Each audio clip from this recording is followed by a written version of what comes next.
হ্যাঁ, আমরা ব্যাকগ্রাউন্ড থেকে ফার্স্ট শুরু করি, একদম ছোটবেলা থেকে যেখান থেকে হ্যাঁ, আমি ছোটবেলা যখন আমার বুঝটা আসে আমার মাঝে, তখন থেকেই আমি উপলব্ধি করতে পারতেছি আমার বাবা আরেকটা বিয়ে করছে, এরকম কিছু উপলব্ধি করতে পারতেছি। মানে এটা আপনার ছোটবেলা থেকে আপনার নিজে থেকেই সেন্সটা আসে? হ্যাঁ, কিন্তু আমার যখনকে আমার বোঝার সেন্সটা আসে, তখন আমি খেয়াল করলাম আমার সৎ মা আমার কাছেই থাকে। আমার মা খুবই সুন্দর ছিল। আমার বাবা আমার মাকে এক কথায় জোর জবরদস্তি করে বিয়ে করে, যেমন আমার নানাকে আটকে সে বিয়ে করে আমার মাকে। আমার বাবা এর আগে 2টা বিয়ে করে সে। মানে আপনার মাকে বিয়ে করার আগে আরো 2টো বিয়ে? হ্যাঁ, আরো 2টি বিয়ে করছে সে। ওই 2 ঘরের ভিতরে আমার বড় মার ঘরে ছিল 2টা সন্তান, আর আমার মেজো মার ঘরে ছিল একটা সন্তান। আমার মেজো ঘরের যে ভাইটা, সে আমার চেয়ে 2 বছরের বড় বা 3 বছরের বড় হবে। তখন সে থেকে আমার মা বিহেভ খারাপ শুরু করে যে একসাথে 2টা সংসার ইম্পসিবল। তা আমি বুঝি, দেখি তারা মাঝে মাঝে ঝগড়া করতেছে। আস্তে আস্তে যখন যেতেছি, তখন আমার সৎ মা তার বাড়ি চলে গেল, আর আমার বাবা আমার মাকে নিয়ে থাকতেছে। কোথায় থাকতেন আপনারা? আমরা থাকতাম হলো গুলশান একে ঝিলপার।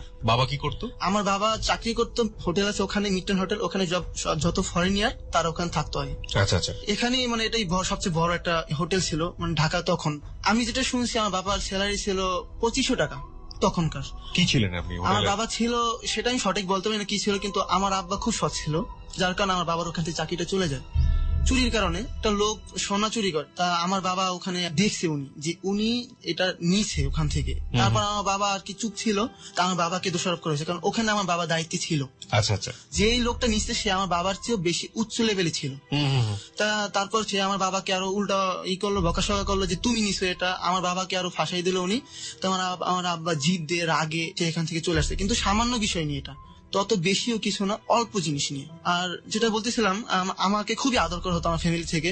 আর ছোটবেলা শুনতাম আমার বাবা আমাকে মানে নাকি কোকা কোলা বেশি খাওয়াইতো, তো যার কারণে আমার মুখে একটা সমস্যা হয়ে গেছিল ছোটবেলায়। আমার জিভের ভেতরে একটা সমস্যা হয়ে গিয়েছিল। আচ্ছা আচ্ছা।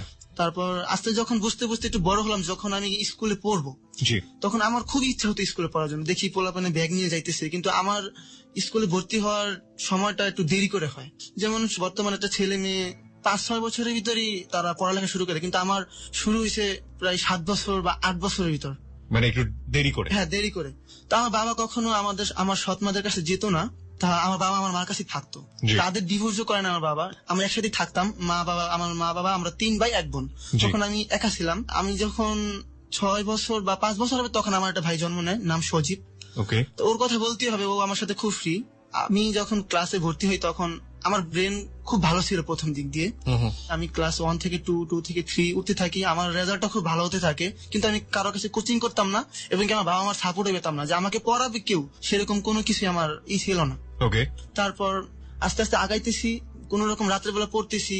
টিভি ছিল না তখন মানুষের ঘরে টিভি দেখতাম, তারাই দিত। তখন খুব কষ্ট লাগতো যে আমি বড় হয়ে আমি এগুলোই করব, যে আমাকে কেন মানুষ একটু অবহেলা করে। বাড়িওয়ালার বাসায় একদিন আমি গেলাম, তারপর আমাকে সে লাত্তি মেরে ঘর থেকে বের করে দিল, যার বাসায় আমি ভাড়া থাকতাম। তারপর আমি কাঁদতে কাঁদতে বাসায় চলে আসলাম। আব্বা আম্মুকে বললাম যে আমাকে ওনারা এরকম করছে। পরে আমার আব্বা সেই রাগে সে একটা টিভি কিনে আনছে একজনের কাছ থেকে টাকা ঋণ করে। ওকে। এটা হলো যখন আমার আব্বা চাকরি ছেড়ে চলে আসে ওখান থেকে, এর পরের কাহিনী। তা আমি ওখানে যেতে চাই যে আমার আব্বা চাকরি ছেড়ে কখনো আমার আব্বা রিস্কা চালাতো না। আমার আব্বা অনেক কষ্ট করে আমাদের সংসারটার জন্য সেই রিস্কা চালায়, তার হাত তো কাঁপে, তাও সেই রিস্কা চালায়। আর সে ওই রাস্তায় পাইপ নামানোর কাজেও সে করছে। তারপর আমি দেখলাম আমার খুব কষ্ট হইতো তখনই, যে আমার আব্বা এত কষ্ট করতেছে। তখন আমরা থাকি হলো মোহাম্মদপুর, বেরিবাদ। আস্তে আস্তে যখন দেখলাম যে আমার ফ্যামিলি আমাকে সাপোর্ট দিতেছে পড়ালেখায় মোটামুটি, যখন আমি ক্লাস 5 পড়তেছি, তখন থেকে আমার টাকা পয়সার প্রবলেমটা শুরু হয়। আমি পড়তে পারতেছি না। ক্লাস 5 স্কুলে কোচিং করাবে, আমি কোচিং করতে পারতেছি না। আর প্রতিদিন আমার টিফিনের জন্য জাস্ট 2 টাকা দেওয়া হইতেছে, কিন্তু প্রতিদিন পোলাপাইনে মুড়ি খাইতেছে 5 টাকা 6 টাকা 10 টাকার, কিন্তু আমি 2 টাকা নিতেছি। আমার অসংখ্য থেকে মনে ভেতরে রাগ হলো, আমি চাকরি করবো এবং আমি পড়ালেখা করবো। তারপর আমি ঢুকলাম একটা রেস্টুরেন্টে, নাম হলো রুচিতল পার্ক, বিক্রম স্কুলের পাশেই। তো ওখানে আমি চাকরিতে নতুন জবে, যখন আমি হাঁটতেছি, একটা লোক আমাকে ডাক দিল যে কি বাবু তুমি এখান থেকে ঘুরতেছো? আমি বলতেছি যে এমনি হাঁটতেছি, আমার ছোট ভাইকে খুঁজতে আসছি। কয় তুমি আমাদের এখানে চাকরি করবা? আমি তো চাকরি, আমি কি কাজ দিবেন আমি তো বুঝতে পারতেছি না, আমি তো পারবো না। তুমি পারবা, আসো। তা উনি খুবই ভালো ছিল, ওনার নাম হলো বুলবুল, ওনাকে আমি খুব শ্রদ্ধা করি। তো উনি আমাকে সাপোর্ট দিচ্ছে পড়ালেখার জন্য। তারপর উনি আমাকে বললো যে ঠিক আছে তুমি এখানে চাকরি করো, দেখো তুমি কিছু করতে পারবে আমার মনে হয়। তা আমার ছোটবেলা থেকে খুব ক্রিকেট খেলার খুবই শখ। আমি খুব ভালো খেলতাম ছোটবেলা থেকেই। তাল গাছ কেটে তাল গাছের যে ডাগাগুলো থাকে ওগুলো কেটে আমি ওগুলো দিয়ে আমি খেলতাম। খুব ইচ্ছে ছিল। তা ছোটবেলা থেকে সাপোর্ট পাইনি কখনো, তাও নিজে ইচ্ছে করে খেলছি রোদে পুড়ে পুড়ে। তারপর আমি ওখানে চাকরি করি। প্রথম হলো প্লেট দোয়া, এটা ছিল রোজার মাস। তারপর আমি প্লেট ধুতেছি, তখন আমি ক্লাস 5 পড়ি, কিন্তু আমি গ্যাপ দিতেছি, ওখানে আমি পড়তেছি না, যাইতেছি না স্কুলে টাকার জন্য। বন্ধুরা এত টাকা খরচ করতেছে, আমি যাইতেছি না। তা ভাই আমি একটা কথা ফেলে আসছি পেছনে, সেটা হলো যে আমি যখন ক্লাস 3 পড়ি তখন একটা হিন্দু মেয়ের সাথে আমার পরিচয় হয়। সে আমার চেয়ে খুব লম্বা ছিল, তার নাম ছিল তমা। আমি তখন বুঝতাম না ভালোবাসা কাকে বলে, কিন্তু ওকে আমার খুব ভালো লাগতো। পড়ালেখার দিক দিয়ে ভালো ছিল। যখনই ও ক্লাসের ভিতরে খেলতো, বৌসি খেলতো, কুতকুত খেলতো, তখন আমি ওর দিকে সবসময় তাকায় থাকতাম। তাই একদিন দৌড় দিতে এসে আমি ক্লাসের দরজা থেকে বেরোতেছি, ও আমার উপরে এসে পড়ে গেল আর কি। তখন আর কি সবাই চেতানো শুরু করলো যে রাশেদ তমা, রাশেদ তমা, রাশেদ তমা। ওখান থেকে মেয়েদের প্রতি আমার একটা আগ্রহ জাগে। তারপর যখন আমি ক্লাস 5 ওটা গ্যাপ দিলাম, তখনই সমাপনী পরীক্ষা শুরু হয়েছে। তা আমি পরীক্ষা দেইনি। তারপর আমি অনেক কষ্ট করে 6 ভর্তি হই। তখন আমার অনেক বন্ধু হয়, যাদের কথা না বললেই নয়। আজিজুল, আরিফ, জাহাঙ্গীর, মুজাম্মেল, তারা খুবই ক্লোজ বন্ধু ছিল আমার। তখন থেকে তো ওরা আমার সাপোর্ট দিত। তা আমি যখন ওখানে কাজ করতেছি, আমি রোজার মাসে প্রায় 1500 টাকা পেলাম ওখান থেকে চাকরি করে। 1000 টাকা দিল আমার বেতন, আর 500 টাকা দিল আমার বোনাস হিসাবে। তা আমি খুব খুশি। আমি জীবনে প্রথম আমি এত টাকা নিয়ে আমি হাঁটতেছি। ঈদের দিন আমি 300 টাকা ভেঙে খরচ করতে পারতেছি না, যে আমি এত টাকা কোথা থেকে পেলাম। এত আপনার কাজ করা টাকা? হ্যাঁ, আমি কিভাবে, আমি আমার আম্মুকে টাকা দিই নাই। সে বলছে যে তুমি যে কাজ করছো তোমার কত টাকা দিচ্ছে। তা আমি বলছি আমার দিছে, যে আমি বলতে পারবো না। তখন 6 আমার একটা মেয়ের সাথে সম্পর্ক হয়, সেটা হলো বৃষ্টি নামে একটা মেয়ে। ও দেখতো খুব সুন্দর ছিল। ওর প্রতি আমার খুবই একটা ছিল যে না, ওকে আমি ভালোবাসবো যেভাবে হোক। আমরা স্কুলে কোচিং করতাম, তখন আমার মনে হয় যে ওর বয়স হবে সম্ভবত 12 থেকে 13 এরকম বয়স হবে, তখন ক্লাস 6 ওকে। তারপর আমি ওকে বললাম যে বৃষ্টি, আমি তোমাকে পছন্দ করি। তা ও কায়দা দিচ্ছে সম্পূর্ণ। আমি কি বললাম, তো ও স্যারের কাছে দৌড়ে গেছে, বলতেছে যে স্যার আমাকে ও এটা বলছে। তা আমাকে ডাক দিল। সেই স্যারটার নাম আমি অবশ্যই বলবো, সেটা ওবায়দুল স্যার। সেই আমার জীবনে লেখাপড়ার জন্য খুবই সাহায্য করছে। আমি 1 বছর কোচিং করলে সে আমার কাছ থেকে 3 মাস, 4 মাস, 5 মাসের টাকা নিস। তারপর আমি বৃষ্টিকে বললাম যে তুমি এইটা কোনো কাজ করলো, তুমি আমাকে বলে দিলে। তারপর থেকেই আমার ওই স্যার আমাকে ব্যাট দিয়ে কয়েকটা আঘাত করে, খুব কষ্ট পাই। তখন থেকে আমার ভিতরে একটা মেয়েদের প্রতি একটা লালসা জাগে, যে আমি মেয়েদের দেখি স্যার ওরা কেন এরকম করে, ওদের ভিতর কি। তারপর যখন আমি ক্লাস 7 তখনই আমার জীবনে একটা মেয়ে আসে, তার নাম হলো আফরুজা। সে আমার খালতো বোনের ননদ হয়। আমার খালতো বোনের নাম হলো ময়না। আমি একদিন ফোন দিছি যখন আমি ক্লাস 7 অতিক্রম করবো, আমার পরীক্ষা শেষ, আমি 8 উঠবো। তখন আফরুজা ক্লাস 8 পড়তেছে, জিএসসি পরীক্ষা দিবে। তা আমি ফোন দিলাম, ফোনটা ধরলো ও। তখনই ওর কণ্ঠটা আমি পাই। ওর কণ্ঠটা এত সুন্দর ছিল, আমার খুব ভালো লাগে। তারপর আমি বারবার ফোন দিতেছিলাম, ও ফোন ধরতেছিল না, ও আমাকে কোনো মূল্যায়ন করতেছিল না। এই মেয়েটার ফোন নাম্বারটা পান কিভাবে আপনি? ওটা আমার বোন ময়না যে বললাম, ওর নাম্বার ছিল, কিন্তু ও ওর মার বাড়িতে গিয়েছিল, তখন ও সিমটা ওখানে রেখে যায়। তারপর ও চালাইতেছিল। তারপর আমি ফোন দেওয়ার পর বললো যে আমি ময়নার ননদ হই, আপনি কে? আমি বলছি ওনার ভাই হই। আমি কেমন ভাই? আমি ওনার খালতো হই। তারপর বললো যে ঠিক আছে, আমি তো আপনার তাহলে বেআইন হই, আপনি আমার বেআই হন। তো ঠিক আছে। তারপর আমি ওর প্রতি খুবই এক্সাইটেড ছিলাম, আমি খালি ফোন দিতেছিলাম। তারপর আমার টার্গেট হলো যে আমি ওকে যেভাবে হোক আমি আমার প্রেমের ফাঁদে ফেলবো। তারপর আমি ওর সাথে সম্পর্ক করতেছিলাম। আস্তে আস্তে যখন সময়গুলো যেতেছিল, তারপর ও আমার প্রেমে সম্পূর্ণ পড়ে গেল। যেমন ও আমার সাথে সময় দিতেছে, আমাকে আমার সাথে কথা বলতেছে। ওর জিএসসি পরীক্ষা শেষ হয়ে গেল। তারপর এক সময় ওর ফ্যামিলি সম্পূর্ণ জেনে গেল আমার সাথে কথা বলছে। আমার ফ্যামিলি জানলো যে ওর সাথে আমি কথা বলতেছি। তখন ওর মা বাবা বললো যে ঠিক আছে, তুমি যেহেতু আমার মেয়ের সাথে কথা বলো, তাহলে তুমি গ্রামে আসো, আমার মেয়েকে দেখো, যদি ভালো লাগে তাহলে এটা পরের বিষয়। তারপর ওই সময় ছিল আমার বোনের যেখানে বিয়ে হয়, তার এখানে দ্বিতীয় বিয়ে হয়। আর যে প্রথম বিয়েটা করে, উনি তার ওয়াইফ মারা যায়, তার একটা বাচ্চা ছিল, তার নাম ছিল আয়েশা। তো ওর সমবয়সী ছিল আমার বোন, হয়তোবা ওর চেয়ে 2-3 বছর বড় হবে। তারপর বলতেছি যে তুমি আসো, একটা বিয়ের অনুষ্ঠান আছে এখানে, তুমি আসলে তুমি ওকেও দেখতে পারলা, এবং কি তুমি বিয়েটাও এখানে কাটায় যেতে পারলা। তা আমি ঠিক আছে, আমি প্রোগ্রাম করলাম যাবো। তারপর আমার একটা ফ্রেন্ড নিলাম, আমার ফ্রেন্ডের নাম ছিল আলামিন। তা ওকে আমি নিয়ে যাই আমার গ্রামে। আমি খুব এক্সাইটেড ছিলাম যে আমি ওকে দেখবো। আমি শুনেছি ও খুব সুন্দর দেখতে, খুব ফর্সা, নামাজ কালাম করে, ও মাদ্রাসায় পড়াশোনা করে। কোন ক্লাসে পড়েন তখন আপনি? আমি তখন ক্লাস 8 উঠছি, আর ও 8 পরীক্ষা দিয়ে দিছে। আচ্ছা। তা আমি গ্রামে গেলাম, আমি বাসায় আসলাম, বাসায় আসার পর ওকে আমি দেখতেছি না, আমি বাসায় ঢুকছি। তা ওদের একবারে বাসায় চলে গেলেন? হ্যাঁ, একদম বাসায় চলে গেলাম। আমার প্রোগ্রাম ছিল ওই বিয়েতে যাবো এবং আমি ওকেও দেখবো। ওকে। তারপর আমি গেলাম, ওদের দরজাটা ছিল অনেক নামানো। আমি দরজা দিয়ে যখন ঢুকতেছি তখনই আমি মানে দরজার সাথে বাড়ি খেলাম। তা মুরব্বীদের মুখে কথা হলো যেটা, যে কোথাও যদি বাড়ি খাও বা উষ্টা খাও তাহলে সেটা কুলক্ষণ আর কি, মানে ভালো যায় না দিনগুলো। তা আমি খুব ব্যথা পাইছি, আমার মাথাটা ফুলে গিয়েছিল। তা আমি বসলাম ঘরে, সবাই বলতেছে কি হলো, মাথায় ব্যথা হয়েছে, মাথাটা ফুলে গেল। তা আমি বলছি কিছু হয় না, ঠিক আছে। তারপর আমি শুয়ে বসেছিলাম, তারপর ঘর থেকে সেমাই পাঠাইলো, শুধু পানি দিয়ে জাল দেওয়া আর চিনি দিয়ে। তা আমি এরকম সেমাই কখনো খাইনি। তা আমি মুখে নেওয়ার পর আমি আর খাইতে পারতেছি না, মানে কিরকম যেন লাগতেছে। তা আমি বললাম আমি এটা খাবো না। তা আমার মুখের যে সেমাইটা, সেটা আমি পরবর্তীতে জানতে পারি যে সেটা ওই আফরোজা খেয়ে ফেলে। তা আমি ওকে, আফরোজা মানে যাকে আপনি, হ্যাঁ, আমার বোন বলে। তা আমি ওকে দেখিনি তখন। তা আমার জুতা ছিল কেশ জুতা, আমি নর্মাল কোনো স্যান্ডেল নিইনি। তা আমাকে বলছে তুই পিছন দিয়ে যায়, ওর কাছ থেকে নি, ওকেও দেখবি, ওটা নিবি। তারপর আমি পিছন দিয়ে গেলাম, দেখলাম ওকে দেখলাম, প্রথম দেখলাম ও খুবই শর্ট। আর আমি হচ্ছে মানে আমার জন্য কিরকম একটা অনুভূতি হলো যে আসলে আমি এতদিন মানে যা শুনেছিলেন, যা ভেবেছিলেন তার ধারে কাছে নেই। তার কাছেও নেই ও। তা আমার খুব মানে কিরকম যেন লাগতেছে যে আমি কি ভুল করলাম।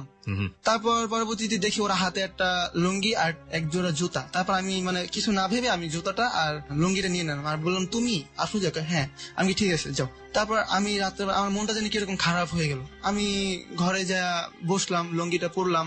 তো আমি লুঙ্গি গিট দিতে পারতেছি না। তারপর আমার ভাই সাদ্দাম, ও আমাকে গিট দিয়ে দেবে, এইভাবে গিট দে। মানে লুঙ্গি গিট দাও ভুলে গেছেন? হ্যাঁ, লুঙ্গি আমি গিট দাও, আমি কখনো লুঙ্গি পরিনি। ওকে। আমি পড়তে পারতেছি না। তারপর আমাকে বলতেছে ঠিক আছে আমি পরাই দিতেছি। তারপর আমার পরাই দিছে, আমি টাইট করে পড়লাম। পরার পর আমার নিচে শর্ট প্যান্ট ছিল, কিন্তু শর্ট প্যান্টটার সাইজটা ছিল ছোট। তো কালকে বিয়ে, আজকে আমরা ওই বাসায়। তা আমি রাত্রে শুয়ে আছি, ওনারা অনেক শয়তানি করতেছে। আফরোজ আমার পাশাপাশি বৈশা বিয়ের পেজ গুলো কাটতেছে। তা ওরা জানতে পারে যে আমি ঢাকা মানে কোন একটা কাবাবের রেস্টুরেন্টে কাজ করি। ওকে। পড়ালেখা করতেছি এবং কি কাজ করতেছি। সকালবেলা উঠে দেখতেছি পোলাপাইনের হাসি, মেয়েদের হাসাহাসি। তা আমি দেখতেছি আমার পরনে লুঙ্গি নেই, আমি লুঙ্গি খুঁজে পাইতেছি না, আমার লুঙ্গি গেল কোথায়। তারপর দেখতেছি যে আমার মানে সবাই হাসতেছে। তারপর আমি তাড়াতাড়ি উঠলাম, উঠার পর দেখেছি লুঙ্গি খাটে নিচে পড়ে আছে। লুঙ্গিটা পরলাম, পরার পর বলতেছে কাছাকাছি ছিল। হ্যাঁ। তা সবাই হাসতেছে। তা বিয়েতে আমাকে বললো গেট সাজানো আমার দায়িত্ব দেওয়া হলো। তা আমি গেটটা সাজাবো। আমার বন্ধু আমাকে সাহায্য করলো, গেটটা সাজাইছি, খুব সুন্দর করে গেট সাজাইছি কলা গাছ দিয়ে। এগুলো পারতেন আপনি? পারতাম বলতে আইডিয়া ছিল, সবসময় আমি আইডিয়া করে সবকিছু করতাম যে আমি এটা পারবো। ওকে। তারপর বরপক্ষ আসলো, দেশ বাড়িতে যেরকম বিয়ে হয় টমটম দিয়ে আসলো। আমরা গেট আটকাইলাম, আমরা বলতেছি যে 500 টাকা লাগবে আমাদের। তখন টাকা কমই চাইছি আমরা। তা 500 টাকা আমার হাতে দিছে, মানে জামাই আমার হাতে 500 টাকা দিছে। তারপর আফরোজা আব্বু আমার কাছ থেকে আসে 500 টাকা নিয়ে গেল আমার হাত থেকে। এখন বিয়ে দায়িত্ব পড়ছে, জামাইকে খাওয়ানোর দায়িত্ব পড়ছে আমার, আর সবার দায়িত্ব অন্যদিকে খালি জামাই পক্ষ এবং কি জামাই পক্ষের যে লোকজন। আমার একটু জানার ছিল যে বিয়েটা আসলে কার হচ্ছে? বিয়েটা হচ্ছিল আমার খালতো বোনের সৎ মেয়ে, যাকে খালাতো বোনের সৎ মেয়ে। তারপর আমি জামাই পক্ষ খাইতেছি, আমি খুব ঘামাইতেছিলাম, মানে আমি সবসময় ঘামাই বেশি। তা এত ঘামাইতেছিলাম যা মানে আর কি বলার বাহিরে। তার দেখি ওনাদের খাওয়ার ব্যাগটা এত বেড়ে গেল যে আমি দিয়ে কুলাইতে পারতেছি না। 5 জন লোককে দিয়ে আমি মানে পারতেছি না, এরকম অবস্থা। কারণ আমি কিন্তু এই কাজ কিন্তু আমি আগে থেকেই করতেছি, ওইটারই করতেছি, কিন্তু ওদের সাথে আমি পারতেছি না। ওরা খাইতেছে, দিতেছি, খাইতেছে। হাত ধোয়াই দিলাম, ওখানেও 500 টাকা দিল। ওই 500 টাকা আফরোজার আব্বা আমার হাত থেকে নিয়ে গেল, দাও 500 টাকা দাও। ওরা খুবই কিপটা টাইপের একটা ছিল। তো যাই হোক, 500 টাকা নিয়ে গেল। আমরা মনে করছি কি আমাদের টাকাটা দিবে। সবাইকে খাওয়া দাওয়া করাইলাম। তা সবাই খাওয়া দাওয়ানো শেষ, এখন আমরা খাবো। তা আফরোজা আসছে খাইতে, ও আমার সামনে বসছে, আমাকে খাওয়ান দিয়েছে, ও খাইতেছে না, খুব লজ্জা পাইতেছে। তারপর বললো ঠিক আছে সবাই খাওয়া দাওয়া শেষ, একদম ক্লোজ, এখন মেয়ে আমরা উঠাই দেবো। তারপর ওদিনকে একটা মোবাইল চুরি হয়ে গেল, যে মোবাইলটা দিয়ে আমার সাথে কথা বলতাম ওই মোবাইলটা চুরি হয়ে গেছে। তারপর এই মেয়ে তুলে দেওয়ার পর এখন রাত্রেবেলা ওই আফরোজাকে সাথে নিয়ে যাবে ওরা, মেয়ে পক্ষর লোক আফরোজার সাথে নিয়ে যাবে, নাহলে মেয়ে থাকতে পারবে না নাকি, খুব কান্নাকাটি করতেছে। তারপর আমি আসছি কালকে, আমি ওকে দেখতে পাইনি একটু ভালো মতো দেখতে পাইনি। আমার আশা ছিল আমি দেখবো ভালো মতো। তারপর ও চলে গেল, আমি না করতেছি যে যাবা না, ও যাবে না, কিন্তু আমার যে খালতো বোন ও জোর করে পাঠাই দিচ্ছে। তারপর পরের দিন বলতেছে যে ওই বাসা তো কালকে আমরা যামই। পরের দিন আমরা গেলাম, ওইখান থেকে আমরা খাওয়া দাওয়া করলাম। তা আমার খালা বলতেছে তুই মেয়ের পছন্দ করছিস, এই মেয়ের কখনো তোর মা বাবা মানবো না, এই মেয়ে তো অনেক শর্ট, সুন্দর হলে কিছু মেয়ে শর্ট ঠিক মতো কাজ কাম করতে পারবো না, এই মেয়ে তোর বিয়ে করার দরকার নেই। আমি বলতেছি যে আমি বিয়ে করবো কি, আমি এখন ছোট, বিয়ে করার বয়স এখন অনেক সামনে। তা আমি পছন্দ করে রাখলাম, আপনারা দেখে রাখলেন, এটা থেমে থাকলো। খারাপ হওয়ার মেন এটাই এখান থেকে শুরু হয় আমার। তা ওনারা কোন রকম রেসপন্স করতেছে না এই বিষয়টা নিয়ে। এখন আমরা চলে আসবো, মেয়ে পক্ষ ওদিনকে আসবে না, পরের দিন আসবে। তারপর আমি বলতেছি যে আফরোজা তুমি আমার সাথে চলো, আমার সাথে চলে যাবো। ভাইয়া বকা দিব, ভাইয়া বকা দেখ, তুমি চলে আসো। তারপর ও ভাইয়ার কাছে না বলেও চলে আসছে। কিন্তু পরের দিন ওর ভাইয়া আইসা, মানে আমি দরজার সামনে খাড়াই আছি, ওদের যে দরজার সাথে বাড়ি খাইছি, ওখানে আইসা সে আমার সাথে বাজে বিহেভ শুরু করছে। তুই ঢাকা থেকে আসছো, তুই আমার বোনকে জ্বালাইতেছ, আমার বোন তোর মতো কালা ছেলেকে বিয়ে করবো না, এই করবো না ওই করবো, অনেক ধরনের ওই করতেছে। কিন্তু ও সামনে সে খাড়াই আছে, চুপ করে খাড়াই আছে, ও কিছু বলতে পারতেছে না, কারণ ওর বড় ভাই। তারপর আমি ওই সময় ওনাকে একটা কথাই বললাম, আমি আপনার বোনকে বিয়ে করব, সেটা যেভাবেই হোক, যেমন করেই হোক, আমি আপনার বোনকে বিয়ে করব, এটা আমার চ্যালেঞ্জ। তারপর ওদিনকে আমি ঝগড়া করলাম, ঝগড়া করার পর খুবই, মানে আমি ঝগড়া করি না, আমি এই 2-3টা কথা বলছি। তারপর আমি বলছি যে ঠিক আছে, আমি ওকে খাটের উপর বসে আমি বলছিলাম বিয়ে যদি করতে আমি তোমাকে কি করবো। এর 2 দিন পরে আমরা ব্যাক করলাম ঢাকা, খুব কষ্ট পেলাম। আমি ওর একটা ছবি নিয়ে আসছি, তা আমি আমার আম্মুকে এনে দেখাইলাম যে আম্মু আমি এই মেয়েটাকে দিয়েছি। তারপর ওনারা কেউ পছন্দ করলো না, বলতেছে না এই মেয়ে আমরা আনবো না। তারপর আমার মনের ভিতরে একটা এই জাগলো যে না, আমি এই মেয়েকে আনবই, কারণ ওর ভাই আমাকে অপমান করছে। তারপর আমি ক্রিকেট খেলাটা, আমি বলছি আগে থেকে আমার খুব প্রিয়, আমি তখন ক্রিকেট খেলার জন্য আমি যোগ দেই। আমার এক বড় ভাইয়া নাম হলো রাজন, তো উনি ধানমন্ডি সিসিএস এ খেলাধুলা করতো, তা আমি ওনার মাধ্যমে ধানমন্ডি সিসিএস এ যোগ করলাম। ওখানে জাতীয় দলের অনেক প্লেয়ারে আসতো, আমি ওনাদের বল করতাম। সচরাচর আমার বোলিং খুবই ভালো হতো, আমার স্যার আমার বোলিং এর জন্য আমাকে খুবই সাপোর্ট দিত যে তুমি খুব ভালো বল করো। তারপর আমি যেদিন ক্লাবে যাই সেদিন আমি স্কুলে যাওয়া হয় না। এরকম করে আস্তে আস্তে তখন আমার দোকানে একটা ছেলে ছিল, আমি যে দোকানে জব করতাম, নাম হলো নাজমুল।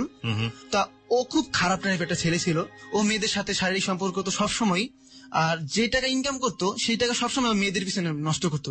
তা আমি জিদ করে একদিন বললাম যে আমি ঠিক আছে, আমি একদিন তোমার সাথে যাবো। আচ্ছা ঠিক আছে। ওই প্রথম আমি আমার জীবনে ফার্স্ট কোন মেয়ের সাথে সম্পর্ক করার জন্য আমি বের হলাম ওর সাথে। তখন আসলাম কোথায়, আপনার বিশ্ব রোড একটা পতিতা পল্লী আছে ওখানে। তো ওখানে আমাকে নিয়ে আসে, বলতেছে তুমি আজকে যে আসছো আমার সাথে, আমার কিন্তু আজকে তোমার টাকা দিয়েই করা লাগবে। মানে যে আপনাকে নিয়ে গেল সে বলছে যে তার টাকাটা আপনাকে দিতে হবে। হ্যাঁ আমার দিতে হবে। আমি বলছি ঠিক আছে, আমি খুব এক্সাইটেড, হ্যাঁ ঠিক আছে আমি দিব, সমস্যা নেই। কারণ আমি তখন টাকা ইনকাম করতেছি, প্রতিদিন আমার ইনকাম হইতেছে 150 থেকে 200 টাকা আমার ইনকাম হইতেছে, আমি ওয়েটারি করতেছি, আমার টিপস আমি পাইতেছি। এবং কি আপনি যখন এই কাজের জন্য যাচ্ছেন তখন আপনার বয়স কত? আমার বয়স হবে কোন ক্লাসে তখন, পড়েন? আমি তখন ক্লাস 8 ক্লাস 8 এ পড়েন। 8 এ পড়ি। তার মানে আপনার বয়স 14 থেকে 15 বছর। না অ্যাকচুয়ালি আমি তো বললামই আমার লেখাপড়াটা আমি এমনি দিতে শুরু সেই করছি, জন্যই 14 বছর বলছি। আর আমি এমনি 2 বছর গ্যাপ দিছি পড়ালেখায়। ওকে ওকে, আমি 2 বছর আরেকটু বেশি। হ্যাঁ আমি 2 বছর গ্যাপ দিছি। তা আমি গেলাম, একটা মেয়েকে দেখলাম, মেয়েটা তেমন সুন্দর না, তা রুমের অন্ধকার করে ফেললো রুমটাকে। তা বলতেছি 100 টাকা দেওয়া লাগবে, ওর 100 আমার 100। তা আমি তখন বুঝতাম না, মানে আমি তো খুব নার্ভাস ফিল করতেছি, আমি পারতেছি না মেয়েটার সামনে যাইতে। তা মেয়েটা আমার প্যান্ট, তারপর আমাকে ওই কি একটা পড়ালো, ওটা আমাকে পড়ালো। সে পড়ানোর পর আমি তার সাথে শারীরিক সম্পর্কে লিপ্ত হলাম, কিন্তু সময় অতিক্রম হইতেছে, কিন্তু মানে আমি কোন রকম কিছু অনুভব করতে পারতেছি না। তারপর মেয়েটা আমাকে বললো, একটা চটকনা মেরে বললো আরো টাকা দেওয়া লাগবে তোর। কি মানে কি, কারো টাকা দেওয়া লাগবে? কত? 50 টাকা। আরো দিলাম 50 টাকা। তারপর বলতেছে আমার লাত্তি মারছে, আমার সর, তোরই ধরবো না, যা, কারণ তুই অনেক সময় লাগাইতেছ। তারপর আমি মানে খুব একটা কষ্ট করলাম যে কি হইলো, আমি কিছুই বুঝলাম না। তারপর আমি ওখানে চলে আসলাম, এটা আমার কই নিয়ে আসতো, আমি কিছুই তো বুঝলাম না, এটা কি হইলো। ওরা বেশি সময় দিতেছে না কাউকে। তারপর বললাম যে বেশি সময়, আসলে আমার খুব একটা হয় এখানে, যে এটা তো আসলে খুব একটা মানে সুখ অনুভব করলাম আমি, যে খুব ভালোই তো লাগলো এটা। পরবর্তী থেকে আমি চিন্তা করলাম যে আমি অন্য জায়গায় যাবো কেন, আমি তো নিজেই প্রেম করে এটা করতে পারি, তো আমি অযথা ঘুরতেছি কেন? মানে প্রেম করে এটা করতে পারি, প্রেম করে এটা করতে পারি। তখন কি আফরোজার সাথে আপনার সম্পর্ক রয়েছে? হ্যাঁ আফরোজার সাথে আমার কথা হইতেছে, আমি খুব মানে ও খুবই এক্সাইটেড আমার সাথে কথা বলতে, আমি কথা বলতেছি, আমাদের খুব ভালো একটা সম্পর্ক গড়ে ওঠে। তখন আমি ক্রিকেট খেলা যখন আমি যোগ দেই, তখন ঢাকায় একটা মেয়ের সাথে সম্পর্ক হয়, সেটা হলো সোনিয়া নামে একটা মেয়ে। ওর বয়স হবে 12 বছর। ও একটু অন্য টাইপের, খুবই একটু খারাপ টাইপের মেয়ে ছিল। পরিচয় হয় কিভাবে আপনার সঙ্গে? ওর সাথে ও আমাদের বাসার পাশে থাকতো। ওকে। ওদের বাসায় আমি যেতাম আসতাম। তা আমি মেয়েটাকে বললাম যে আমি তোমার সাথে এই সম্পর্কটা করতে চাই। ডিরেক্টলি আপনি বললেন? হ্যাঁ আমি ডাইরেক্ট বললাম। তো ও বলতেছে যে এটা কোন ধরনের কথা, আপনি আমার সাথে সম্পর্ক করতে চান মানে? আমি কই তোমার কি দরকার বলো, কি চাও তুমি? কয় আপনি পারবেন, আমি কি চাই সেটা দিতে পারবেন? আমি হ্যাঁ আমি পারবো। কয় আমার মেকআপ লাগবে। তা আমি বললাম মেকআপ দিলে হবে? হ্যাঁ দামি মেকআপ দেওয়া লাগবে। আমি কই ঠিক আছে, আমি দামি মেকআপ তো আমি তোমাকে দিব, কিন্তু তুমি কি আমাকে ওইটা দিবা? হ্যাঁ আমি দিব। আমি কই ঠিক আছে। তারপর আমার মাথার ভিতরে খেলতেছে মেকআপ দরকার, কোথায় মেকআপ পাবো? মানে ওকে মেকআপ দিলে ওই কাজ ওটা আমি দিলেই আমার সাথে ওইটা করবে। তারপর আমি মেকআপ খুঁজতেছি, কিন্তু আমার আব্বু যে আমার ছোট বোনের জন্য একটা মেকআপ এনে থুইছে বড় লাভ সিস্টেমের, সেটা আমি জানতাম না।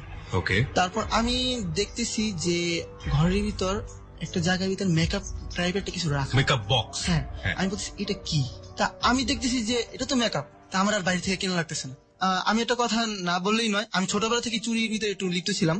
যেমন আমি ঘর থেকে আব্বুর পকেট থেকে টাকা চুরি করতাম, বাজারে টাকা চুরি করে খেয়ে ফেলতাম, যদি কোনো সমিতিতে টাকা দেওয়ার জন্য রাখতো সেটাও চুরি করে ফেলতাম, মারও খেতাম সবসময়। তারপর আমি ওটা চুরি করলাম, চুরি করে ওকে আমি নিয়ে বললাম যে এই যে তোর জন্য মেকআপ আনছি, এখন তুই কি করবি? ঠিক আছে কালকে। আমি কি না কালকে না আজকে? পরে বললো ঠিক আছে, আমি দেখি কোন জায়গায় করা যায়। তারপর তাল গাছের তল একটা মানে খুব নিরিবিলি একটা জায়গা ছিল, তা ওইখানে ও গেল, বলতেছে যে ঠিক আছে এখানে আসো। আমি গেলাম ওখানে, তা ওর সাথে আমার একটা সম্পর্ক হইতেছে। এই টাইমে যেন কেউ ডাক দিল দূর থেকে, তারপর আমি লাফ দিয়ে উঠে গেলাম, কারণ আমার ওই জিনিসটা মানে আমি খুব সময় নিতেছি। তা উঠে যাওয়ার পক্ষে হয়েছে আর না আমি না হয় নাই। তারপর দেখি পিছনে দেখি কেউই না, এটা কার জানি কি ডাক দিছে, আমরা ভয় পেয়েছি।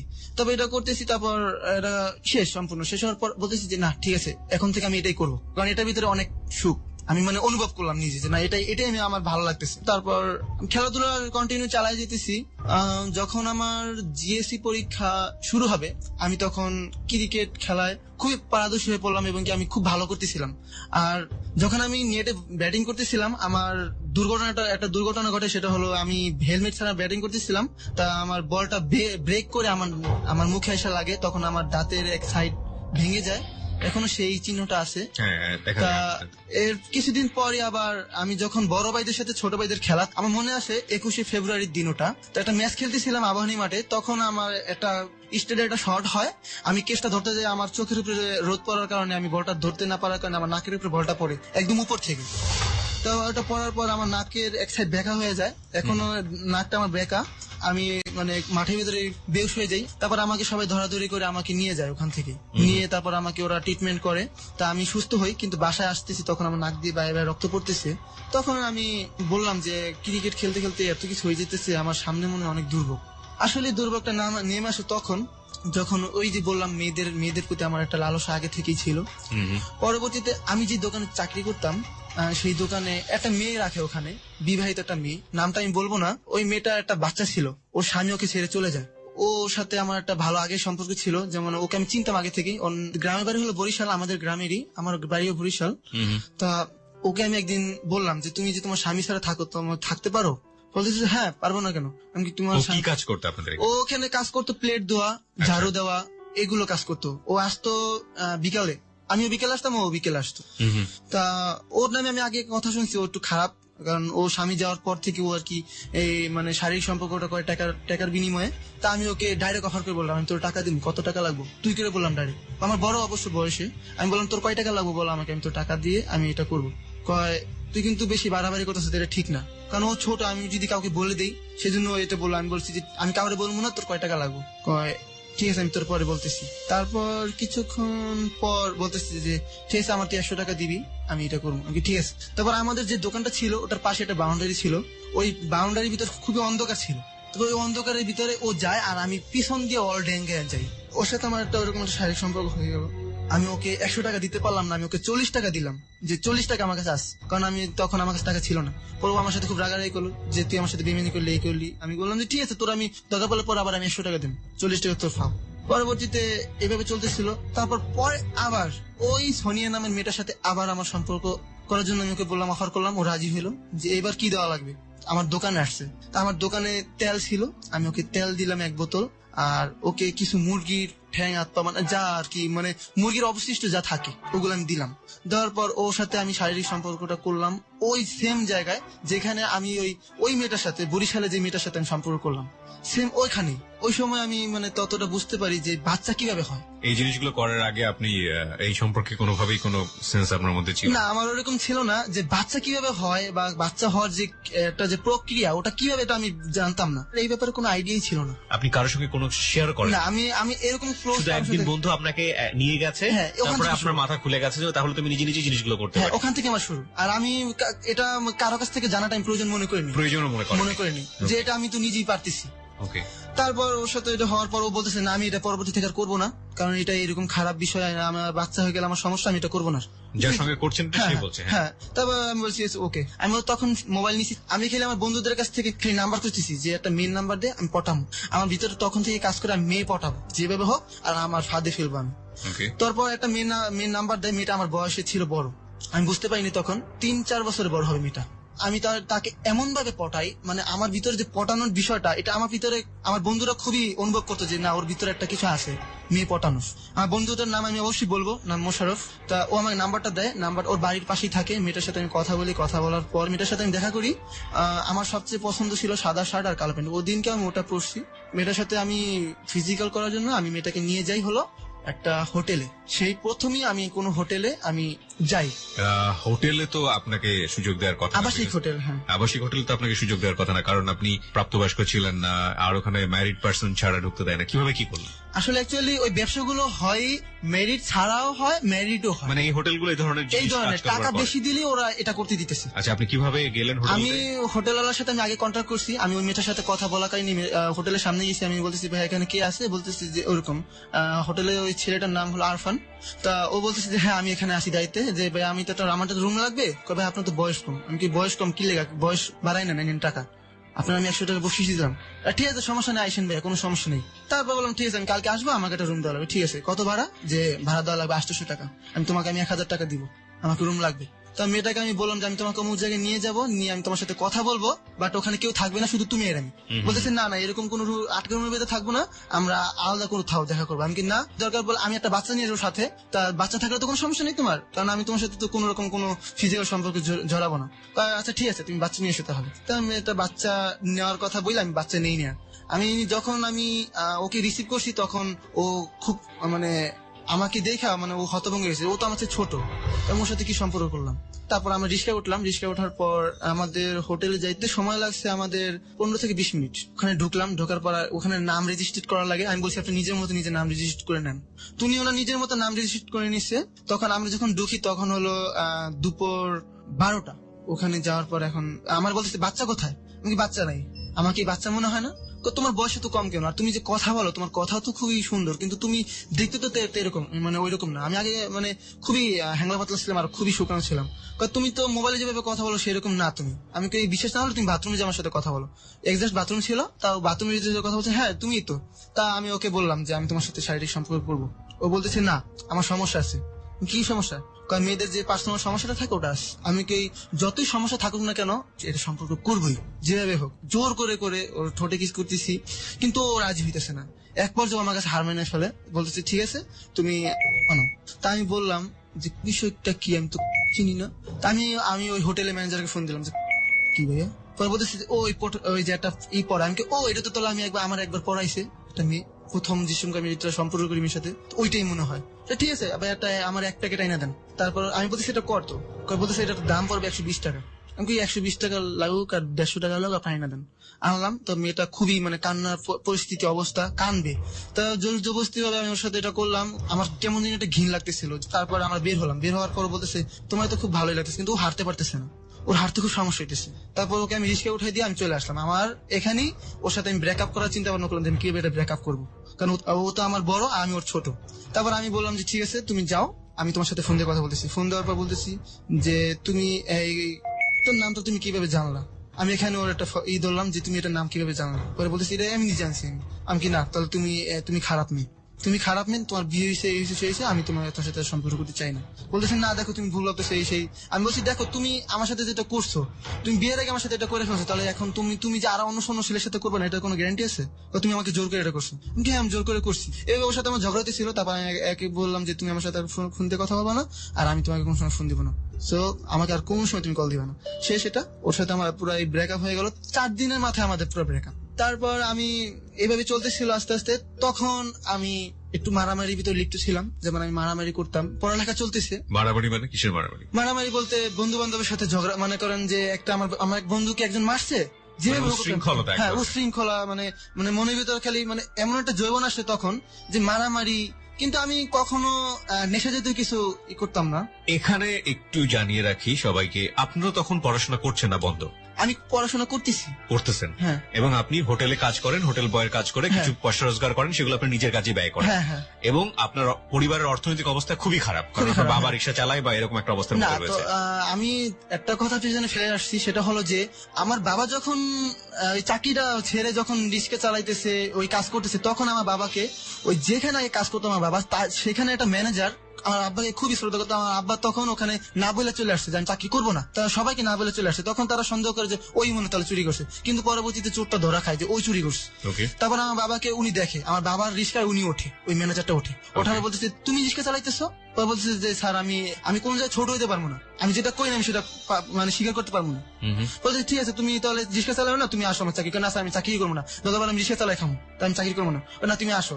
তারপর আমার আব্বু চাকরি নেয় হলো একটা স্কুল, সেখানে আমার আব্বা চাকরি নেয়। তখন আমরা ব্যাক করি হলো বসুন্ধরা। তখন আমরা থাকতাম আগে, তখন আপনার বাবা মানে টুকটাক চাকরি করছে, হ্যাঁ চাকরি করতেছে। আমার আব্বা যা দিয়ে আসলে সংসার খুব বেশি ভালো চলার কথা না, হ্যাঁ। মাত্র 3000 টাকা বেতন। হ্যাঁ তখন 3000 মোটামুটি ভালোই দাম ছিল, কারণ আমি তো আগের কথাটাই বলতেছিলাম আপনাকে। ওকে। আর তখন বাসা ভাড়া খুবই কম ছিল, যেমন 5 আপনার থেকে। ফ্যামিলি কি আপনাকে সাপোর্ট করতো? আপনি আমার হোটেলে কাজ ফ্যামিলি করেন? সাপোর্ট করতে বলতে তারা বলতো পড়ো, কিন্তু তাদের যে একটা খরচের একটা বিষয় আছে সেটা তারা কখনোই মূল্যায়ন করতো না। বিয়ার করতে পারতো না। তার আমি সেই জন্য কাজে বাধাও দিত না? হ্যাঁ না, বাধাও দিত না কোনো। আমি চাকরি করে পড়ালেখা করেছি, আমি এই পর্যন্ত মানে পড়ালেখা করে আসছি, সেটা সম্পূর্ণ আমার নিজের টাকার উপর। উপরে। আমি নিজে টাকা ইনকাম করি, কিন্তু আমি এটা বলতে পারবো, কিন্তু আমার বাবা মা আমাকে জন্ম দিচ্ছে, লালন পালন করছে, তার জন্য আমি তাদের কাছে খুবই কৃতজ্ঞ। কিন্তু তারা কখনো কোনো বিষয়ে কোনো আর্থিক বিষয়ে সহযোগিতা মানে করেনি। এই করে নাই। আমি যা করছি আমার মনের ইচ্ছে মতো করছি, তারা আমার কখনো বাধা দেয়নি। অর্থ যে অনর্থের মূল, এবং সৎসঙ্গে না গেলে অসৎসঙ্গ যে জীবনকে শেষ করে দিতে পারে, শৈশবেই সেটা যে এক ধরনের ভয়াবহতা জীবনে নিয়ে আসতে পারে, সেটার আজকে বেস্ট এক্সাম্পল হচ্ছে আজকের এই কনফেস। বলুন তারপর আমার বাবা ওখানে চাকরি করে। তারপর আমরা ওখানে আসলাম। আসার পর আমার বাবা খুবই সুন্দরভাবে সংসারটা চলতেছিল, মোটামুটি দিন আনি দিন খাই। তারপর এরকম করে মানে মোটামুটি ফ্যামিলিতে ঝগড়া হইতেছে, আমার আব্বু আমার আম্মুকে মারতেছে, মানে ঝগড়া হইতেছে। সবসময় মারামারিটা দেখতাম, অনুভব করতাম যে আসলে আমার মাকে আমার সামনে মারতেছে, কিন্তু এমন তো সময় আসবে আমার বাবা আমার সামনে মারতে পারবে না আমার মাকে। তারপর এরকম করে আমার মাকে একবার আমার আব্বু খুব মারধর করে। তারপর আমার আম্মু ঘরে রাগ করে ঘরের সব মাল সাবানা নিয়ে, যত বাসন গাসন আসলে সব নিয়ে আমার মামা বাড়ি চলে যায়। তখন আমার আব্বু একটা মহিলাকে ঘরে আনে, সেটা আমার সৎ মা ছিল কিনা সে আই ডোন্ট নো, কিন্তু একটা মহিলা আন করলো এবং কি একটা বাচ্চা ছিল সাথে। তো ঘরে বসে ছিল, তারপর আবার সে চলে যায়, কিন্তু আমি বুঝতে পারলাম না যে সে কি আচ্ছা থাকে না, সে চলে যায়। এইভাবে চলতেছিল। তারপর তো আমার জীবনে যে দুর্দশাটা আসে সেটা হলো যে আমার টাকার খুব প্রয়োজন হইতেছিল, যে টাকা দরকার, প্রেম করতে হলে টাকা দরকার, টাকা ছাড়া কিছুই করা যাবে না। টাকা হবে বন্ধু বান্ধব পাবো, টাকা ছাড়া বন্ধু বান্ধব পাবো না। কিন্তু আমি কোনো ধরনের নেশা করতাম না। মাঝে মধ্যে সিগারেট একটা বন্ধু বান্ধবের সাথে একটা টান দিতাম, তা বমি করতাম খালি। সিগারেটের ধোঁয়া আমার শ্বাসকষ্ট, মানে আপনার ভালো, আপনার সাথে স্যুট করতো না? হ্যাঁ আমার খুব কষ্ট হতো। তা আমি তাও চেষ্টা করতাম যে খায় দেখি না একটু কিরকম লাগে, এটা পারতাম না। তারপর আমার বন্ধুরা দেখতাম যে ওরা সিগারেট খায়, মানে চুরি করে। এমন দেখা গেছে যে বসুন্ধরা থেকে লোহা চুরি করতেছে, তারা খুবই খারাপ পথে চলতেছে। তা আমার বাবা মা আমাকে একদিক দিয়ে সাপোর্ট দেবে যে আমার কখনো আমার বাসায় বিচার আসে না যে তোমার ছেলে খারাপ, কখন আসে না। তারপর আমি চিন্তা করলাম যে না, আমার এইভাবে আমার জীবন যাবে না, আমার টাকা দেখা লাগবে, আমার টাকা ছাড়া কোনো উপায় নেই। কারণ আজকাল মেয়েরা দেখা গেছে টাকা হইলে মেয়েদের পাইতেছি কাছে, টাকা ছাড়া মেয়েদের পাইতেছি না। কারণ আমার মেন টার্গেট হলো যে এখান থেকে যে আমি মেয়েদের সাথে যেভাবে হোক আমি এই শারীরিক সম্পর্ক করবো। তারপর আমার বন্ধু একটা আছে, তার নাম হলো সজীব। ও আর কি মানে একটা লাইনে ছিল, সেটা হলো গ্রুপটার নাম আমি বলবো সেন্টু গ্রুপ। ওর যে কাজটা ছিল সেটা হলো ওরা রাত্রেবেলা কিভাবে ডাকাতি করা যায় আর কিভাবে মানুষকে ঠেকায়া তাদের কাছ থেকে লুট করা যায় সবকিছু, এটাই ছিল তাদের মেন টার্গেট। আর যদি তারা রাস্তার ভিতরে কোনো রকম কাজ না করতে পারতো, ধরেন আজকে রাত্রে বের হয়েছে, তারা কোনো রাত্রে কোনো কাজ করতে পারেনি, তাহলে তারা কি করবে, পরের দিন তারা অন্য বাসায় ডাকাতি করতে যাবে। তা ওর দেখতেছি ও খুব টাকা ভাঙতেছে, ও আমার ছোট, খুব টাকা পয়সা উড়াইতেছে, আমার সামনে টাকা গুনতেছে, 500 টাকা নোট গুনতেছে 4, 5টা, 6টা, 7টা করে। আমি মানে অবাক হয়ে যেতেছি, এত টাকা পাস কে তুই? ওকে, বলতেছি যে আরে টাকা পাইতে হলে আমগুলোকে যোগ দেওয়া লাগবে দিদি। কি লাইন কয় এরকম এরকম। আমি কই ও তাহলে তো আমার এই রাস্তাটা তো আমি খুঁজতেছি, ঠিক আছে আমি যোগ দিব, কবে থেকে বল, আমি আগে আমার ওস্তাদের জানাই। তা একটা কথা আমি বলে নি আগে, সেটা হলো যে আমি খুব ছোট থেকে খুব লম্বা হয়ে যাই এবং কি আমার ফিটনেসটা খুবই ভালো থাকে। আমার বোলিংটা সবাই খুব পছন্দ করে ক্রিকেট খেলার, তা আমি ওখান থেকে আমি ফিটনেসটা খুব ভালো থাকে। এই লাইনে ওরা ফিটনেসটা খুঁজে ভালো, যে কার ফিটনেস ভালো, কে ঘুষি মারলে বা ভালো হবে, দেখলে ডরাবে, এরকম কিছু। জি। তা ওদের সাথে আমি যোগ দেই। আমার ডেটটা মনে নাই অবশ্য, তখন আমি ক্লাস 9-এ, আমার রোল ছিল তখন 19। মোটামুটি ভালো রেজাল্ট না, তাও আমার হিসেবে অনেক ভালো। তা আমার ছোটবেলা থেকে আমার একটা ছিল, মানে ক্লাস 6 থেকে আমি নকল করতাম। ক্লাস 6 থেকে? হ্যাঁ, যেমন নকল করতাম হলো আমি প্যারাগ্রাফ আসলে একটা লেটার আসলে আমি কখনো মুখস্থ করতাম না এগুলো, তখন আমি মানে এগুলো লিখে নিয়ে আসতাম বা বই কাইটা নিয়ে আসতাম লাস্ট সেমিস্টার পরীক্ষায়। তাই এরকম করে আমি মোটামুটি রেজাল্ট ভালো করি, কিন্তু আসলে খুবই কষ্ট হতো, কারণ যে বাবা মা সাপোর্ট দিতেছে না, তাও আমার এটা করতেই হবে, এছাড়া কোনো উপায় নেই আমার। করতে করতে যখন আমি ওদের সাথে যোগ দিব, তখন ওই লোকটার সাথে আমার পরিচিত করে, নাম সেন্টু। উনি খুবই ভদ্র ছিল আর একটু শর্ট টাইপের ছিল, 5 ফুট 2 ইঞ্চি বা 3 ইঞ্চি হবে, খুব ভালো, সবসময় লুঙ্গি পরতো। ওকে। উনি ছিল আমাদের মেন বস। তা ওনার সাথে আমার পরিচয় করে দেয়, উনি আমার দোকানে আসে, আমার পরিচয় হলো, কয় ঠিক আছে তোমার যদি হইব আমি মনে করি।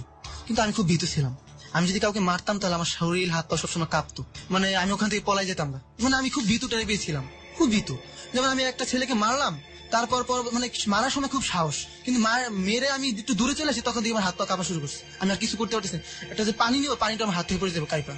তারপরে ওই দিকে গেলাম আমি ওনাদের সাথে, আমি যোগ দেওয়ার জন্য আমাকে বললো যে তুমি শুক্রবার আমাদের সাথে বের হও, তুমি বসুন্ধরা গেটে থাকবা। বসুন্ধরা গেট মানে বসুন্ধরা আবাসিক এলাকা? হ্যাঁ, আবাসিক এলাকা গেটে তুমি থাকবা, ওখানে হাজি বিরিয়ানির সঙ্গে তুমি খারাপ 10 প্যাকেট হাজি বিরিয়ানি নিবা, আর 2000 টাকা দিয়ে গেছে, আর বলছে যে তেলের টাকা আমি পাঠাই দিই। তেলের টাকা? কিসের তেল এটা?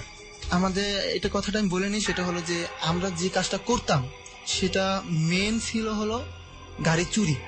আমরা গাড়ি চুরি করতাম কিভাবে, সেটা হলো, সেটা পরে আমি জানছি। তেলটা কেন লাগবে? তেলটা লাগবে, আমি গাড়িতে আমি তেল নেবো না, গাড়িতে যদি তেল না নেই রাত্রেবেলা, এটা তো আমি মানে চুরি করা গাড়ি নিয়ে গাড়ি চুরি করতে? হ্যাঁ। সো আপনাদের গাড়ির জন্য তেল লাগবে? হ্যাঁ, মানে ওইটাই চুরি করা গাড়ি, যে গাড়ি নিয়ে তখন পর্যন্ত আপনি জানেন না? হ্যাঁ, আমি তো জানতাম না। তো তেল লাগবে, আমি তেল কিসের, তেল লাগবে গাড়িতে ভরা লাগবে। আমি মনে করতাম ওরা নিজস্ব গাড়ি, তা ওদের জন্য মানে আমি খুবই গেলাম যে ওরা তো অনেক বড় লোক দেখা যেতেছে, তা আমি ওদের সাথে যোগ দিলে আমি হয়তো বা কিছু। তখন আমার বাবা আসলে কি, আমি খুব কষ্টে আমি এই কাজটা আসি, কারণ আমার বাবা আমার জন্য কাপড় কিনতো, আমার জন্য শার্ট কিনতো, কিন্তু শার্টটা আমার লাগতো না, আমার বডির সাথে ম্যাচিং হইতো না। আমাকে একটা জুতা কিনে দিত, জুতাটা আমার পায়ে লাগতো না। কেন এরকম হতো? কেন হতো তেমনটা আইডিয়া ছিল না আমার বাবার। আর আমার বাবা যদি কিছু কিনে আনতো, সেটার প্রতি আমার কোনো রুচি হইতো না, যে এরকম আনতেছে কেন, এগুলো তো আমার ভালো হয় না। এখন ছেলেরা স্মার্ট, আমি গাইয়া পোশাক পরবো কেন, এটা আপনার ফিল হতো? হ্যাঁ, যে আমি এটা পরবো কেন, আমার তো এটা ভালো লাগে না। আমি কোনো সময় পড়তাম না, আমার বাবা আনলে আমি ফালাই দিতাম। আমার আব্বা খুব কষ্ট পাইতো যে আমার পোলা মনে আসলে আমার পোলার আমি সুখ দিতে পারতেছি না, তা আমার খুব কষ্ট হইতো। তা আমি কষ্ট হলে আমি জিদ করতাম যে না, আমি পড়বো না, এগুলো পড়বো না। আমি দরকার বলে ড্রেস ছাড়া আমি ঈদ করবো, পড়বো না। আমি নিজে ইনকাম করতাম, তা আমি ড্রেস কিনতাম না, যে আমি যদি এখন একটা ভালো ড্রেস পরি, তাহলে আমার বাবা বলবো যে আমি দিলাম না, অথচ আমার পোলা কিনা পড়তেছে, কষ্ট লাগবে। তখন আমার বাবা খুব কষ্ট করছে আমার ফ্যামিলির জন্য, আমি এটা বলবোই। আমার বাবা এখন আমার ফ্যামিলির জন্য খুব কষ্ট করে, এখনো সে দিন রাত খাটে। যাই হোক, আমি ওই যোগ দিলাম। আমার সাথে আমার বন্ধু সজীব, ওর সাথে আমি খাড়াই আছি। তা ও আসলো, গাড়ি নিয়ে আসলো রাত 12:30। হাজি বিরিয়ানি বন্ধ করে ফেলছে 12:30। তা গাড়ি নিয়ে আসলো, বললো আয়। গাড়িতে 6 জন লোক আমরা মোট। কয় ওর নাম হলো রাশেদ, ও আজকে থেকে আমার নতুন লোক, ওর সাথে সব পরিচয় হয় না, সবাইকে এটা দিয়ে কোনো কাজ হইব না, দিয়ে এমনি নর্মাল দেখাইতেছে। আমি মনে মনে করছি যে আমার দিয়ে মনে আসলে কাজ হইব না। তা আমি গেলাম, প্রথম দিন খালি গাড়িতে ঘুরাইতেছে, লোক পাইতেছে না, দেখি রাস্তার ভিতরে গাড়ি টানতেছে জোরে জোরে, একবার বাড্ডা যেতেছে, বাড্ডা থেকে জোরে টানতে যেতেছে, আবার হলো খিলখ্যাত, আবার খিলক্ষেত থেকে জোরে, কারণ এই দিকেই মেন পয়েন্ট এইটাই। এই দিক দিয়ে রাত্রেবেলা ওই রাস্তার সাইডে কিছু কিছু প্রতিটা খাড়ায় থাকে, তা ওদের মাধ্যমে আমরা এটা করতাম কাজটা, যে ওরা ওকে, পয়েন্টটা বলেন তো একবার, বাড্ডা থেকে। বাড্ডা থেকে আমরা মেন কথা হলো খিলক্ষেত, খিলক্ষেত থেকে আবার বাড্ডা, আবার মাঝে মধ্যে বাড্ডা থেকে আবার হলো যে টঙ্গী। ওকে, এটা আমাদের মেন এই ছিল এরিয়া। আর এই এরিয়াটা আমাদের ভাগ করা ছিল। এই এরিয়ার বাইরে আর একটা গ্রুপ ছিল, সেই গ্রুপটার নাম আমি বলতে চাচ্ছি না, কিন্তু ওই গ্রুপটা খুবই ডেঞ্জারাস ছিল। This is a very very important point, প্রিয় শ্রোতা। যারা আজকের এই জেবিএসবি শুনছেন এবং যারা এরকম ঘটনার শিকার হয়েছেন এবং যারা গাড়ি চালান, তাদের জন্য খুবই খুবই খুবই ইম্পর্টেন্ট। বলুন। তারপর আমি রাত্রেবেলা বলতেছি, ভাই কি কাজ করবেন? মানে আমি যে ঝাড়ি মেরে কথা বলছি, ভাই কি কাজ করবেন, এত ঘুরতেছেন? তো ভিতরে লোকজন বলতেছে, কি রে ওস্তাদের ঝাড়ি মেরে কথা কইলো, বেটা তুই কার কথা তুই জানোস? আমি কি ভাই কি হলো ভাই, আমি তো সেন্টু ভাইয়ের কথা বলছি। কয় বেটা সেন্টু ভাই কই বসকো? আমি কি আমার ভাই, বসকো মানে ভাই থাক, আল্লাহ কথা বলিস না, আমার ভাই। ওই সজীব ও আমার ভাই, আঙ্গু দুজন অনেক আদর করতো। তো রাতের মধ্যে কি একটা মেয়ের সাথে একটা পোলা ঝগড়া করতেছে প্রতিটাই। তো ওর সাথে টাকা পয়সা নিয়ে মনে গেঞ্জাম হয়েছে। পোলাটা গাড়িটা থামানোর পর কি হয়েছে, এই কলারে ধরলো। কয় তুই ওর কলার ধর, আমার বলতেছে তুই ওর কলার ধর। ধরলাম কলার। কয় বড় ভাই করতেছে, কয় ওর কাছে কি আছে চেক কর, লুটপাট চেক দে, লুটপাট চেক বলো এটাকে, কয় লুটপাট একটা চেক দে। তো মানে এটার মানে হলো যে ভিতরে যেটা জাইঙ্গা পড়া থাকে সেটা পর্যন্ত খুলে ওকে দেখতে হবে ভিতরে কি আছে, টাকা কোন জায়গায় লুকায় রাখছো বা মোবাইল। তো ওর কাছে বেশি টাকা পেলাম না, 200 টাকা পেলাম। ও মনে হয় কোন জায়গায় চাকরি করতো, যেমন হোটেলে চাকরি করতো মনে হয়, সম্ভবত মেসি মানে ডিশ ওয়াশ বা এরকম সামথিং। তা ওর কাছ থেকে টাকা পেলাম 200 টাকা, একটা মোবাইল পেলাম, 1200 মডেলের একটা নোকিয়া মোবাইল পেলাম। তো এটা তো ফকির, যা চল। ওর ডরাইছে খুব। আমাদের মূল অস্ত্র ছিল সেটা হলো যে পিস্তল। তখন আমি দেখছি কিন্তু আমি ধরিনি তখন আমার হাতে। আমি খুবই এক্সাইটেড, পিস্তলটা আমার ধরবই। আমার খুব মানে পিস্তলটা দেখতে আমার ভালো লাগতেছে। পিস্তল টাইপের ছিল পিস্তলটা, খুব দামি মনে হয়, আমি বলতে পারি না। আমার পিস্তলের প্রতি খুবই আমার আইডিয়াটা কম ছিল তখন। তা আমার ওই পিস্তলটার প্রতি খুবই ছিল, কারণ পিস্তলটার কালারটা দেখতে খুবই সুন্দর ছিল। তা ওটা সবসময় বসের কাছে থাকতো। বস মানে আপনার সেই ভাই? হ্যাঁ হ্যাঁ, দুইটা ছিল। পিস্তলের পাশাপাশি ছুরিও ছিল। ছুরিগুলো খুবই ধারালো ছিল। ছুরিগুলো আমি কখনোই মানে ধরি। গাড়িটা ড্রাইভ করছিল কে? গাড়িটা ড্রাইভ করতেছিল সেটা আমি নামটা বলবো না। যে ড্রাইভারটা ছিল ও খুবই ডেঞ্জারাস, মানে খুব মানে যেটাকে বলে উড়াধুরা চালাচ্ছিল। উড়াধুরা চালাতেছিল, এবং কি ও নগদে পোল্ট্রি মেরে আবার যে কোনো মানুষের সাথে, যেরকম বেইমানি বলে যাকে, ও কথা আসতেছে। তা আমি ওই ছুরিটা ধরছি, কই দে কি আছে দে। পরে ওই যে বললাম সজীব, ও খুবই সাহসী। ও ছোট ঠিকই কিন্তু ও এত এই কাজে এক্সপার্ট না বললেই নয়। মানে ও ছেলেটা ডাইরেক্ট ধরে বসে যে কি বাইক কর, মানে অন্যরকম, মানে অনেকদিন ধরে করতেছে কাজটা। ওই দিনকার কোনো কাজ হলো না। তা ওই দিনকার 200 টাকা, তো 200 টাকা থেকে কেউ কিছু দেয় নাই। তো বলছে যা অন্যদিন আবার ডাক দিন। পরে কই কি নিলি বেটা আমারে, তো কোনো পছন্দ হইলো না, কি করলি না করলি, বেটা আজকে তো এটা কোনো পাইনি, কালকে দেখবি নি। তা 2-3 দিন আর ফোন টোনও দেয় নাই, আমরাও যাই নাই। তারপর কাজ করার ফাঁকে ফাঁকে একটা মেয়ের সাথে আমার সম্পর্ক আবার। সেই মেয়েটার নাম হলো রূপা। সেই মেয়েটা গার্মেন্টসে চাকরি করতো, দেখতে খুবই সুন্দর, কিন্তু কণ্ঠটা তেমন আমার ভালো লাগতো না। তা ওর নাম্বারটা আমি আমার এক ছোট ভাইয়ের কাছ থেকে নিই। মেয়েটাকে আমি ফোন দিই, মেয়েটাকে 2-3 দিন কথা বলার পরে মেয়েটা আমার আয়ত্তে চলে আসে। ফিজিক্যাল বিষয়ে যত কথা আমি সব মেয়েটাকে বলতেছি, মানে যেভাবে আমি ওকে আমার আয়ত্তে আনতে পারবো সেভাবে আমি ওকে মানে কথা বলতেছি। ও অবশ্য হয়তো আগে কারোর সাথে এরকম কিছু করছে আমি জানি না। তো ও রাজি হয়ে গেল। সেম জায়গা, ওই হোটেলটা যেটা আমি আগে গিয়েছিলাম, সেখানে আমি আবার যাব রাত্রে। এটা হলো রাত্রে, দিনে না। তা আমি গেলাম, ওই দিনকে আমি 800 টাকা দিলাম। দেওয়ার পরে মেয়েটাকে নিয়ে ঢুকলাম। মেয়েটার সাথে আমি রাত্রেবেলা শারীরিক সম্পর্ক করলাম। সকালবেলা আমি মেয়েটাকে পৌঁছে দিয়েছিলাম। বাসায় গেলাম, বাসায় জিজ্ঞেস করতেছে তুমি কই ছিলা রাত্রে। আমি বলছি আমার দোকানে কাজ ছিল। আমার আওয়াজ জিজ্ঞেস করতেছে, বাবা? হ্যাঁ, দুজন জিজ্ঞেস করতেছে রাত্রেবেলা তুমি কোথায় ছিলে। যে আমি বলছি আমি আমার দোকানের কাজ ছিল, আমি ওখানে ছিলাম। কয় এইভাবে বাইরে থাকার কোনো নেই, নিয়ম নাই, বাইরে থাকতে পারবো না। আমাদের 2টা রুম ছিল, মানে 2জন ভাই এক রুমে থাকতাম। আর আমরা 3 ভাই 1 বোন। আমার বোনটা সবার ছোট, আমি সবার বড়। আমি বড় দেখে আমি সব দিক দিয়ে ছাড় পাইছি। একদিক দিয়ে লস হয়েছে, সেটা যেটা হলো আমার বাবা কখনো আমাকে বেশি কিছু দিত না বলবো না, কিন্তু ততটা না। একটু থামাই এখানে, আমার হঠাৎ করেই মনে হলো যে গাড়িতে ঢুকে আপনারা ছিনতাই করছেন, এই গাড়িটা কি মডেলের গাড়ি ছিল? গাড়িটা ছিল করলা গাড়ি ছিল। এরা তো দামি গাড়ি, এই গাড়িগুলো কোথায় পেতেন আপনারা? এটা আমি এখনই বলবো। সেটা হলো যে তা ওটাকে ওখান থেকে চলে আসি। তারপর আরেকদিন মানে ওই মেয়েটার সাথে সম্পর্ক শেষ। তারপর ওই আমার ওই ফোন দিল আবার আমার বন্ধু যে যাওয়া লাগবে আজকে। আজকে গাড়ি নেই, মানে ওরা যে ড্রাইভ করতো গাড়িটা চুরি করা গাড়ি ছিল ওটা। ওই গাড়িটা মানে যে সেই মালিকে ওই গাড়িটার নামে কেস করার পর সাইনবোর্ড তো আমরা অলরেডি তুলে ফেলাই। তো ওই গাড়িটা কেস করার পর ওই গাড়িটা সন্দেহ করছে পুলিশে, গাড়িটা নিয়ে করছে কি ওই জঙ্গলের পাশে পার্কিং করে ওটা চলে আসছে। তা গাড়ি নেই, এখন কি করবো, আজকে গাড়ি চুরি করা লাগবো, তুই অঙ্গলের গাড়ি। আমি কি ভাই আমি যদি ধরা খেয়ে মেরে লেবো, আমার কোনো সমস্যা নিতে হয়, আমরা ছোট পোলাই না, দেখলে কেউ বুঝবো না যে আমরা ছিনতাইকারী।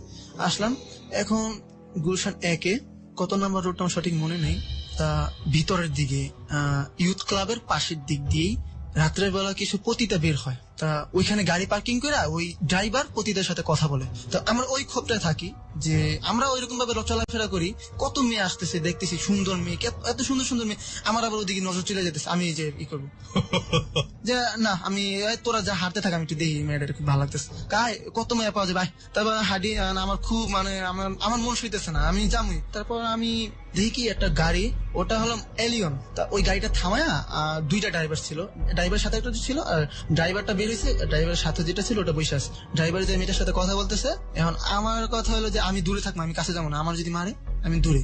এখন আমি তো আগেই বলছি আমি ভিতর টাইপের ছিলাম, সজীব বলছে আমাকে তুই দূরে থাক, দূরে থাকতাম, ততটা দূরে না, 10 ডিফারেন্স। কটার সময়ের ঘটনা এটা মনে আছে? এটা রাত 1-1:30। রাস্তা তখন ফাঁকা থাকে? একদম সম্পূর্ণ ফাঁকা। রাইট।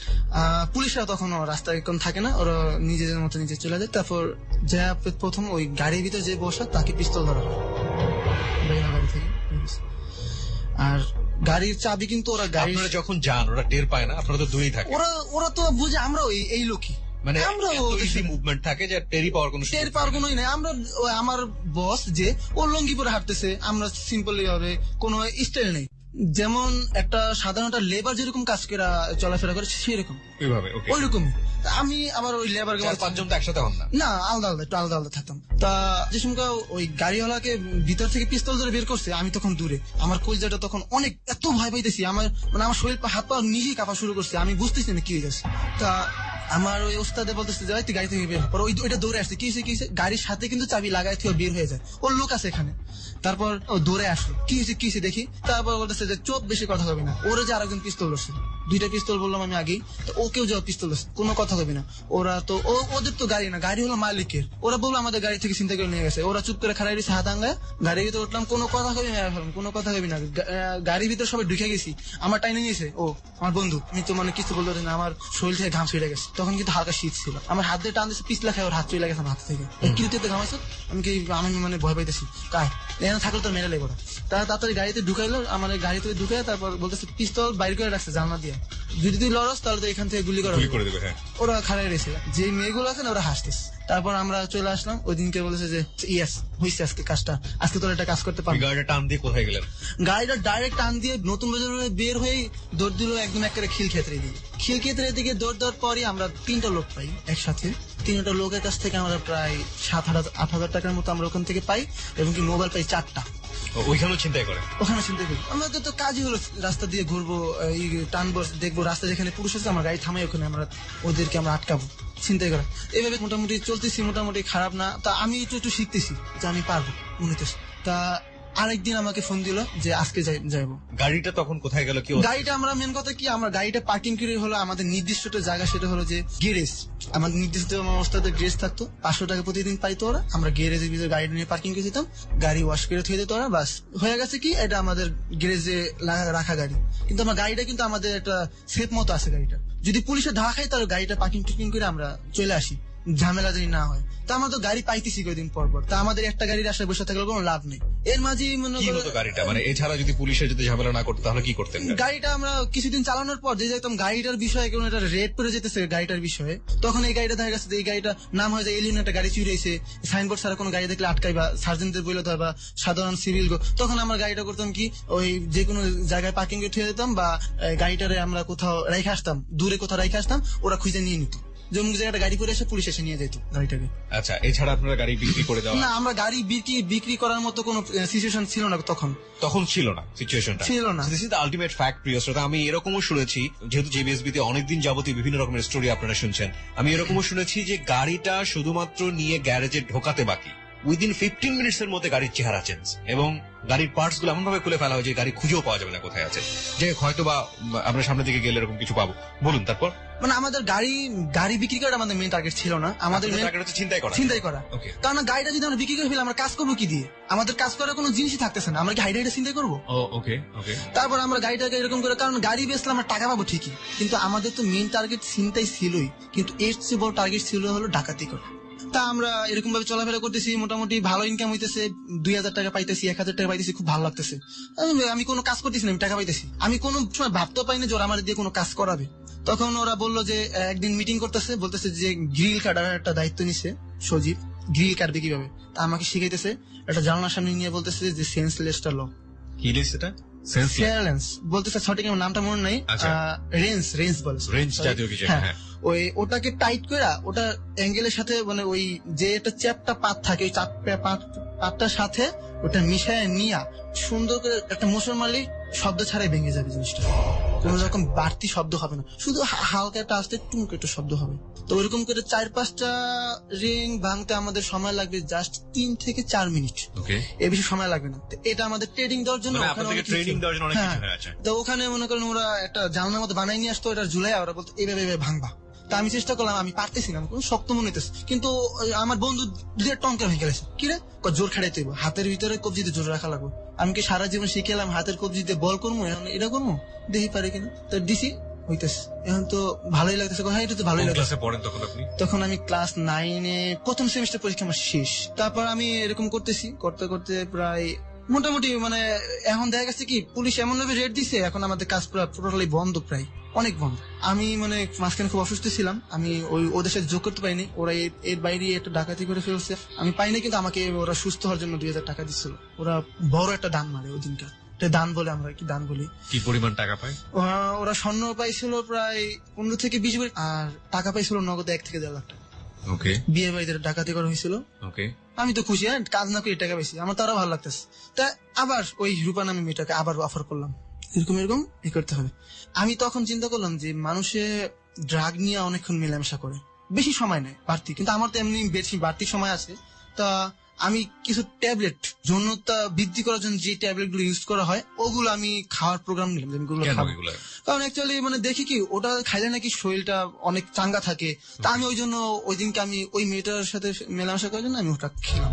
তো ওই দিনকে ওই মেয়েটার খুব কষ্ট হয়, মেয়েটা প্রায় ধরতে গেলে মানে ও সকালে এমন অবস্থা হয়। আমি ওকে ওই রাত্রি আবার আনি। আমি একটা কথা বলতে ভুলে গেছি, যে আমি আমার বাসায় যে রাত্রেবেলা আমি ডাকাতি করতে যাইতেছি, চিন্তাই করতে, তখন আমি বাসায় আমি কি বুঝ দিতাম সেটা আমি বলতে আমি ভুলে গেছি। সেটা হলো, আমি আমার বাবাকে বলছি যে আমাদের দোকানে নাইটেও একটা কাজ করা হয়, তা আমি নাইটেও ওখানে কাজ করবো। সকাল 5টার ভিতরে আমি বাসায় উপস্থিত, 4টার ভিতরে আমাদের কাজ শেষ, 5টা বাজে আসতে আসতে আমরা 5টার ভিতরে বাসায়। সকালবেলা ঘুমিতে ফিরে দেখে আমি ঘুমাইতেছি ঘরে। তো ওরা তো অনেক রাত্রে ঘুমায় পড়ছে, মনে করতে আমি 2টা-3টার দিকে এসে ঘুমাই পড়ি। তারপর এরকম করে চলতেছিল। ওই মেয়েটার সাথে এটা করার পর ওই মেয়েটা খুবই রাগ হয়, এবং কি ওই মেয়েটা আমার সাথে মানে সম্পর্ক মানে একদমই ক্যান্সেল করে দেওয়ার চিন্তা ভাবনা নেয়। তা আবার আমার সাথে অ্যাডজাস্ট হবে না, ঠিক আছে সম্পর্ক রাখুন, তুমি এরকম করো না, ঠিক আছে। তারপর এইভাবে করতে করতে একদিন আমার ডাকাতির জন্য নিয়ে গেল ওরা। সেই দিনটা ছিল 7ই মার্চ। 9-এ পড়ার সময় আমাদের একটা ইনফরমেশন ছিল, ও সব ইনফরমেশন দিত আমাদের, কোথায় বিয়ে হইতেছে না হইতেছে সেই বিষয়ে আমাদের ইনফরমেশন দিত। আমরা বেশিরভাগ টার্গেট রাখতাম হিন্দু বাড়িতেই সচরাচর বেশি সোনা গয়না পাওয়া যায় এবং টাকা পয়সা ক্যাশ পাওয়া যায় ওদের কাছে বেশি। তা আমরা খিল খেত একটা বাড়িতে যাই। যখন ওই বাড়িটার কাছাকাছি গেল, মানে একদম চিপা চাপা রাস্তা, আমি বুঝতে পারতেছি না যে আমি কোথায় যাইতেছি। তারপর ওনারা নিয়ে যাওয়ার পর দেখতেছি 2 তলা একটা বাড়ি, সেখানে ওনারা গাড়িটা থামাইলো, বলতেছে যে তুই থাক আমরা যাই। তখন ওই দিনকে আমরা 4 জন ছিলাম, আরেকজন একটু খুব অসুস্থ ছিল, আসতে পারে না। সজীবও ছিল, ওই তো মেন, ওরে ছাড়া কাজ হয় না, ওরে সবাই আদর করতো, আমার আর ওরে। তা 4 জন ছাড়া হবে না, 3 জন এটা করা সম্ভব না। তখন প্রায় 1:30 থেকে 2টা। তো ওই টাইমটাই বলতেছে যে ও তো লম্বা আছে, ও আমাকে ধাক্কা দিলে আমরা উঠতে পারি, ওটা ডেঙ্গায়। কে লম্বা? আমি। আপনার কথা বলছি। আমার বলতেছে ও তো একটু লম্বা, তা ওকে দিয়ে আমরা এটা দেয়াল টপ কম। ওরা আমার করলো কি, আমার কাঁধের উপরে একজনের পাড়া দিল, মানে আমার মনে হচ্ছে আমার কাজ ছিঁড়ে পড়ে যেতেছে। তারপর ওনারা উঠলো, আমার টানতেছে নিচ থেকে যে তুই ওঠ, আমার টাইম আর উড়াতে পারতেছে না। তো কোনোরকম 2 জনে মিলে টাইনা জোর করে উড়াইলো। উড়ানোর পর এখন দেখি ওকুল যাওয়ার দিল কাইটা ফেলছে সজীবে। এখন ভিতরে ঢোকার মতো এতটুকু জায়গা কিভাবে ঢুকে, এখন এইভাবে এইভাবে ঢুকে আমি মানে এত ধরাইতেছি, মানে আমার ভিতর আমি নেই, এখন দেখতেছি যে ওরা ভিতরে ঢুকে বলতেছে যে ঢোক না ঢুকলাম, ঢোকার পর দেখতেছি যে এই পাশে ঢুকছি, ওরা এটা মানে ভাঙ্গা একটু শব্দ শুনছি, স্বামী স্ত্রী জাস্ট মনে হয় 2-3 দিন হবে বিয়ে হয়েছে ওদের, তা নতুন সংসার ওদের। তো রাত্রেবেলা ওরা মশারির ভিতরে ছেলে বাইর হইয়া আলাপ পাইছে, ছেলে যে কোনায় বসে আছে, হাবলা টাইপের ছিল ছেলেটা সম্ভবত মনে হয়। তা ও কোনায় যায় বসে আছে, ঢুকে দেখি কি কোনায় লাইট জ্বালানোর পর মেয়ে চিল্লাপালা শুরু করছে, মেয়েটার মুখটার ভিতরে চাপ দিয়ে ধরছে আমার উস্তাদে। আর ওই ছেলেটারে যে আর একটা পোলা ধরছে, দুইটা ওই যে চাদর টান দিয়ে পুরো মুখ ভাঙিয়ে ফেলছে।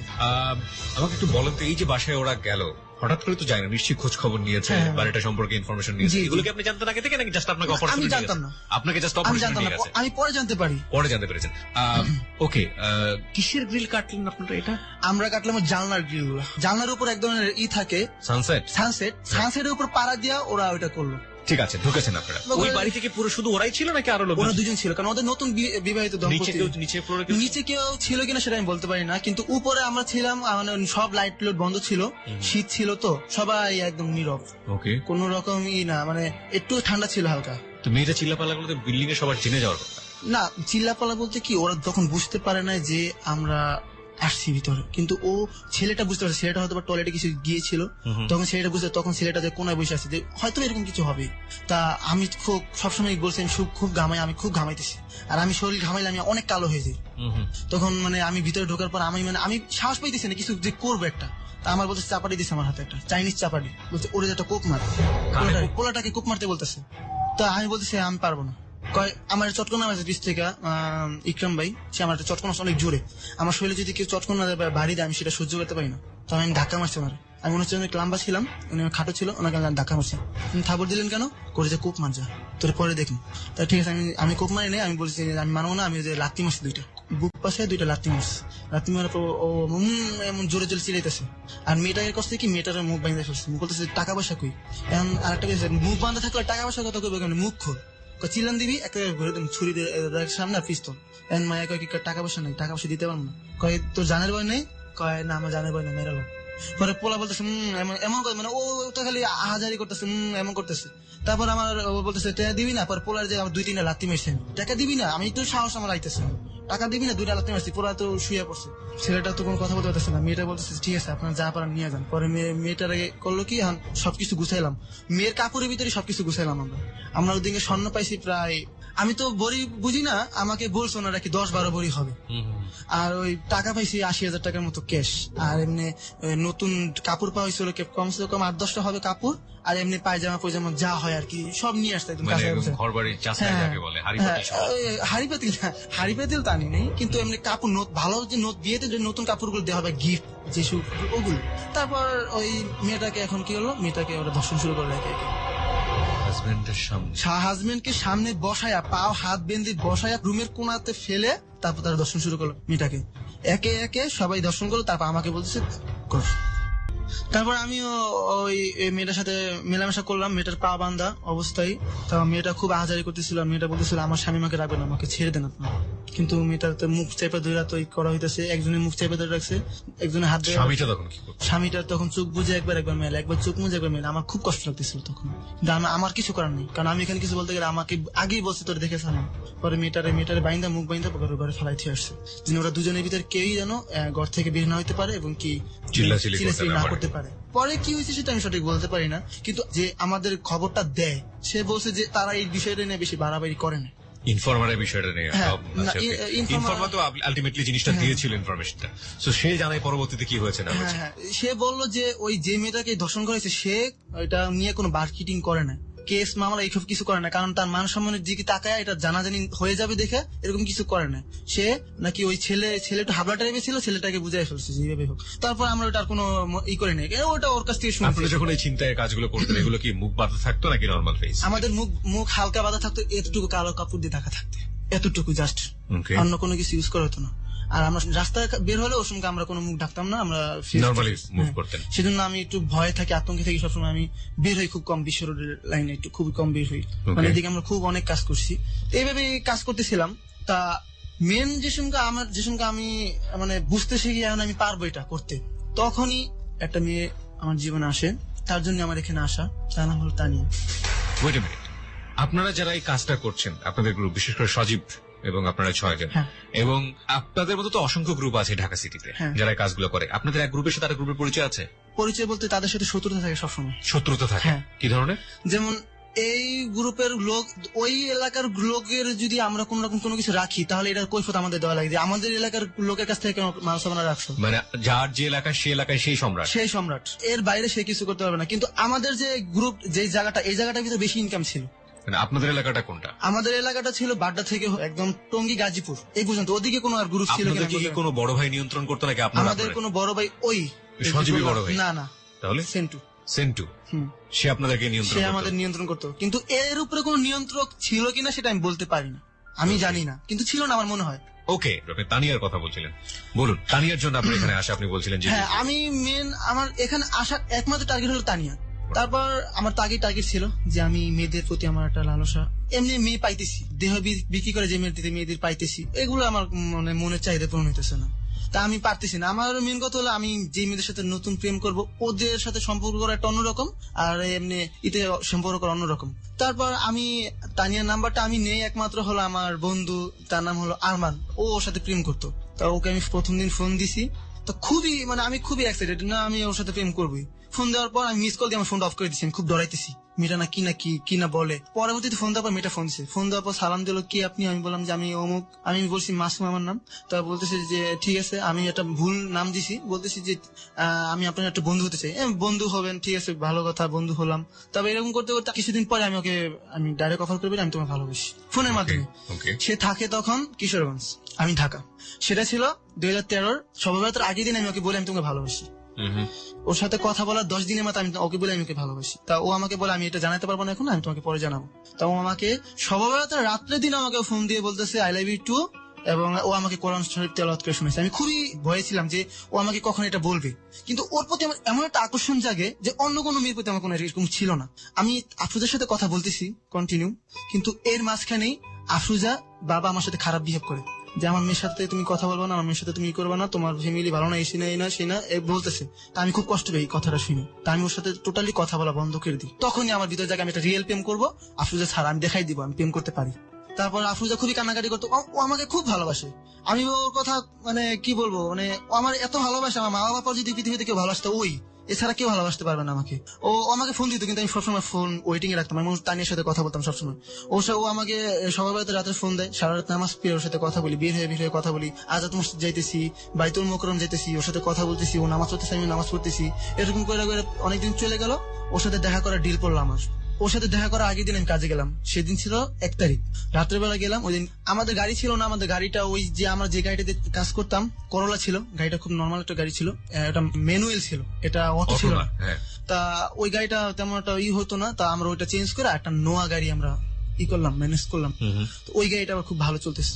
তা আমরা যেদিনকা এই কাজটা করলাম, আমরা যাইতেছি, যাওয়ার পর এখন আমাদের বিপরীত যে গ্রুপটা, ওই গ্রুপের এক লোককে মারার প্রোগ্রাম করছে। মানে আপনারা মেরে ফেলবেন? হ্যাঁ, আমরা মেরে ফেলবো। কেন মেরে ফেলবেন? মেরে ফেলবো, ও আমাদের এখান থেকে কথা নিয়ে ওখানে দেয়, আর ওখানে কথা এখানে না দেয়, কিন্তু ও ওদের লোক ছিল। কোথায় কোথায় দেয়?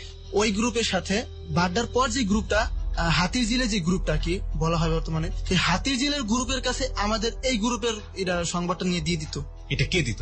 ওই একটা ছেলে, হ্যাঁ ইনফর্মা ছিল, তার নাম আমি বলবো না। ও ওই কাজটা করতো। তা আমাদের বড় ভাই জানতে পারে বিষয়টা। কি জানতে পারে? সেন্টু? হ্যাঁ, জানতে পারে। তা উনি বলছে যে উনি মেরে ফেলবো কি। তা ওরে আমরা পামো কোথায়, ওর বাসার এখানে পামো। ওরে ফোন দিছি, ও বাইরে হয়েছে। বাইরে হওয়ার পর ওই দিনকে আমি প্রথম তাকে চাপাটিতে কোপ মারি, বলতেছে চাপাটিতে কোপ মার। আমি একটা কোপ মারি পিঠে কোপ মারার পর মাকে ছিলেন যে শুয়ে পড়ে মাটিতে শুয়ে দেওয়া। কাজটা করেন আমরা কাজটা করি হলো বিশ্ব রোড খিল ক্ষেতের মাঝামাঝি। ওকে ডাইকে নিয়ে আসা হয়, ও থাকতো খিল ক্ষেত। ওকে আপনাদের ইনফরমেশন দিত? ও আমাদের ইনফরমেশন ছিল, কিন্তু ও আমাদের ইনফরমেশনটা দিয়ে ও ওখানে জানাইতেছে আমরা কত টাকার কাজ করলাম, এটা ওখানে জানাইতেছে। আর ওরা পরবর্তীতে ওই আমাদের কাজগুলোর ওরা ডিসমিস করে দিতেছে, আমাদের নামে কিস করবো এই হুমকি দেয় ওই হুমকি দেয়, কিন্তু ও কিন্তু এই কাজ করতেছে। ওকে। তার পরবর্তীতে ওকে মারা হলো। ওকে মানে একটা কোপ মারার পর ও শুয়ে পড়ছে। আমি মানে একটা কোপ মারার পর আমার মানে বুকের ভিতরে আরো সাহস এসে পড়লো, আমি আরো 2টা কোপ দিব ওকে আমি। তো ও শুয়ে পড়ার পর ওর বুকের উপর পার মারলো সজীবে, ওর বুকের উপরে বসে পড়ছে, রাস্তার ভিতরে কোনো লোক নেই। খালি গাড়ি টানতেছে বুক করে দূর, আর কোনো গাড়ি থামতেছে না। একটা গাড়ি আসতেছে, একটাই চলে যেতেছে। আর আমরা নিয়ে গেছি ওরে একটু ছোট ছোট এয়ারপোর্টের এদিকে দেখবেন ছোট ছোট জঙ্গলের মতো আছে, জঙ্গলের এখানে ফালায়। যে শুনকা ওর বুকের উপরে পাটটা দেওয়া হয় তখনই ও মানে ও শ্বাস ছেড়ে দিতেছে, মানে জোরে জোরে করতেছে, তখন ওর গলা পাশে একটা পার মারা হয়। তবে আমি ওর বুক পাশে 2টা পার দেই। পার দেওয়ার পরই ও আর শ্বাস নিতে পারতেছে না, ও ওখানে মানে হয়ে গেল। আমি মানে চোটটা দেওয়ার পর আমার শরীরে রক্ত ছিটে আসছে। আমি ওই দিনটা খুবই মানে মানসিক দিক দিয়ে খুবই ভেঙে পড়ছি যে আমি কি করলাম, এটা আমি একটা মানুষকে খুন করে ফেললাম। আমি করলাম না অন্য কেউ করলো, না আমি করিনি, এটা আমি করিনি, তো এটা আমার লগের জন্য আমি করিনি এটা খুন। আমি খুনের দায়িত্ব নিতে পারবো না, আমি তো খুন করিনি, আমি জাস্ট একটু কোপ দিছি, কিন্তু খুন তো করছে আরেকজন। তবে এটা মানে আমি নিজের সান্ত্বনা দিতেছি যে না আমি এটা করবো না। তখন আমি এই বিষয়টা আমি তানিয়াকে বলি যে আমি এরকম আসলে করছি। তুমি কি করছো, এটা তো একদমই করা ঠিক হয় না, তুমি অনেকবার ভুল কাজ করছো, তোমার এটা করা একদমই ঠিক হয় না। আমার মানে ও কান্নাকাটি শুরু করে দিচ্ছে। তারপর আমি ওর প্রতি খুবই ছিলাম, তো বলতে এই কাজ থেকে তুমি চলে আসো নাহলে তোমার সাথে আমি সম্পর্ক করবো না, তুমি চলে আসো। তারপর আমি কি হলো, আমি বললাম ঠিক আছে। ওরে আমি সম্পূর্ণভাবে এভাবে বুঝাইতাম না যে আমি আসলে খুন করতেছি, পরে আমি হাইছে উড়ে দিতাম, আরে না আমি এগুলো করবো কেন, পাগল নাকি, আমি ছোট, আমি এগুলো কিভাবে করবো। আমি প্রথম সত্যিটা বলতাম। তারপর আমাদের এলাকায় একদিন একটা ঝগড়া হলো, মেম্বারের ছেলে আমাদের এলাকায় মারামারি করতে আসছে, কুড়িল থেকে আমাদের এলাকায় এসে মারামারি করতে, আমাদের ছোট ভাইকে পিটাইতে। তা আমি ওখানে কি করলাম, ওই মেম্বারের ছেলে চাপাটি নিয়ে আসছে মারার জন্য। এদিন প্রচুর ধুমে বৃষ্টি পড়তেছে, আমি একটা মোটা ডাল নিয়ে পিছন দিকে যে এমন যে একটা বাড়ি মারছে, ওখানে শেষ হয়ে পড়ছে। ওখানে মায়ের আমি দৌড়ে চলে আসি, কারণ আমি তো বলছি আমি আগেই ভীতু, আমার হাত পা কাঁপা শুরু করছে, আমি ধরে চলে আসছি। তো ওদিনকে মারার পর আমি চলে আসছি, তারপর আমি ওকে বলার পর বলছি তুমি এখানে আর এইসব কাজ করো না, তুমি প্লিজ তুমি এখান থেকে মুক্তি হও, তাহলে তুমি আমার পাবা। তো ঠিক আছে। তবে ওই পোলাটারে খুন করলাম, ওইদিকে খুন করার পর ওদিনকে আমরা প্রায় সবাই মানে একটু ভীতু হয়ে গেছিলাম যে আসলে ওই গ্রুপটা আমাদের কোনো ক্ষতি করে কিনা। তারপর এই মাঝখানে ওই গ্রুপের সাথে আমাদের এক গ্রুপের এক ছেলের কন্ট্যাক্ট হয়ে যায় যে সেঞ্চুরি মারতে হবে, সেন্টুরে মারতে হবে, হ্যাঁ। মানে আপনাদের গ্রুপ লিডার, আমাদের লিডারকে মারতে হবে, যে ওকে সরায় ফেললেই সব ডিসমিস। তাকে মানে মারার প্রোগ্রাম হয়েছে সেটা আমরা পরে জানতে পারি। তা আমি টোটালি কাজ ওদের সাথে অফ করে দিই, কারণ আমি তানিয়ার দিকে খুবই ঝুঁকে পড়ছি, আমি ওর সাথে খুবই একটা ভালো সম্পর্ক করতেছি, ওদিকে আফরোজের সাথে আমার কোনো রিলেশন হইতেছে না। তারপর ওই 2 তারিখে আমার সাথে দেখা করতে গেলাম, ওদিনকে আমি 2000 টাকা নিয়েছি আমার ভাইয়ের কাছ থেকে। তা আমার ভালো ভালো দামি দামি মোবাইল চালাইতাম। তা আমি ওদিনকে ওর সাথে দেখা করতে গেলাম, আমার 2টা ফ্রেন্ড নিয়ে গেলাম। আমি খুবই এক্সাইটেড, আমি ওকে দেখবো, আমার খুব ভালো লাগবে ওকে, ও খুব সুন্দর। তা আমি গেলাম কিশোরগঞ্জ গেলাম ওর সাথে দেখা করার জন্য। ওর মাকে নিয়ে আসছে, ওর বাবা নাই, ওর বাবা মারা গেছে ছোটবেলায়। তারপর আমাদের ভিতরে একটা ডিল ছিল যে কাকে কে আগে চিনে। তারপর আমার মনের ভিতরে আমি ওর এত ভালোবাসি যে আমি বুঝাতে পারবো না কখনো কাউকে। ওখানে যাওয়ার পরে আমি দূর থেকে চিনে ফেলছি যে ওই তানিয়া। আমি পিছন দিয়ে যে ওকে টোকা মেরে বলতেছি হায়, আমি কিন্তু শিওর ছিলাম না ও, কিন্তু আমি তার মন থেকে শিওর যে ওই। তারপর যাই দেখতেছি যে ও, তারপর বলতেছে হায়। তারপর আমি বন্ধুদের আগেই বলে রাখছি যে যদি মায়া পছন্দ হয় তাহলে তোমরা হাত আঙ্গাবা, আর যদি না পছন্দ হয় তাহলে তোমার হাতটা নিচে দিবা। তা ওরা মায়াকে বোরকা পরা অবস্থায় দেখি ওরা হাত আঙ্গায় রাখছে, মেয়েটা বোরকা পরে আসছিল, তা হাত আঙ্গায় রাখছে। তা আমি মুখোশটা খোলার পর আমার এত ভালো লাগছে, আমার এমন একটা অনুভূতি হয়েছে, মনে হচ্ছে আমি নতুন একটা পৃথিবীতে আমি আবার আসছি, আমি ভালো হয়ে যাবো, আমি পাপ কাজ করবো না। তখন আমি মনের ভিতরে একটা উদ্যোগ নিয়ে আমি পাপ কাজ করবো না, ভালো হয়ে যাবো। তখনই আমি ওকে নিয়ে একটা ভালো একটা রেস্টুরেন্টে যাই, সেই রেস্টুরেন্টের নাম হলো গাংচিল। ওখানে আমরা খাওয়া দাওয়া করি, ওকে আমি 2টা ছবি দেই আমার, আর ওকে কিছু চকলেট গিফট করি। আমি চলে আসি, চলে আসার পর ওর সাথে কথা চলতেছিল কন্টিনিউ। ওকে, আমি রোজার মাসে প্রোগ্রাম করি, আমি তানিয়াকে বিয়ে করবো। তখন আমার মন থেকে একটা প্রশ্ন জাগলো যে আমি ওর নাকে নাকফুল পরা দেখছিলাম বড়, যেটা মেয়েদের বিয়ে হলে পরানো হয়।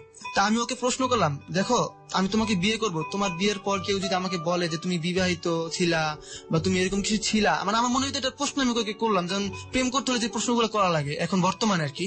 তা ও রাত্রেবেলা কেঁদে কেঁদে বলতেছে যে আমি বিবাহিত। তার বয়স এখন বর্তমানে 17 বছর, আর যখন তার 12 বছর বয়স তখন তার মা তাকে জোর করে বিয়ে দেয়। ওকে, লোকটার বয়স ছিল প্রায় 27 থেকে 28 বছর বয়স হবে, তার চেয়ে ডাবল বয়স। তার সাথে বিয়ে দেয় সে, আর বিয়ে দেওয়ার পর সে তার সাথে সংসার করে না। সে আমার বলতেছে তার সাথে সে সংসার করেনি, এবং কি সে অনেক ছোট ছেলে দেখে তার সাথে সে থাকিওনি রাত্রেও, মানে তাদের যে স্বামী স্ত্রীর যে সম্পর্ক সেটা হয়নি, সে আমাকে বলতেছিল। ওকে, আমি তাকে যেহেতু এতই ভালোবাসি তাহলে আমি মন থেকে নিলাম যে না ঠিক আছে, যেহেতু ও বলছে হতেই পারে বিষয়টা। তা আমি এটার কোনো মূল্যায়ন না করে আমি আমার বিয়েটা ক্যান্সেল করে ফেললাম, যে ঠিক আছে এখন বিয়ে করার দরকার নেই, সামনে দেখি। যেহেতু আমি এখন 9 ক্লিয়ার করছি, আমি 10-এ উঠবো। ওর সাথে বললাম যে ঠিক আছে আমি তোমাকে দেখতে যাবো ঈদের পর দিন থেকে যাবো, ঠিক আছে আমি তোমাকে পরীক্ষা করবো। আমার মনের ভিতরে একটা বাসা বাঁধে যে আমি ওর সাথে ফিজিক্যাল করবো।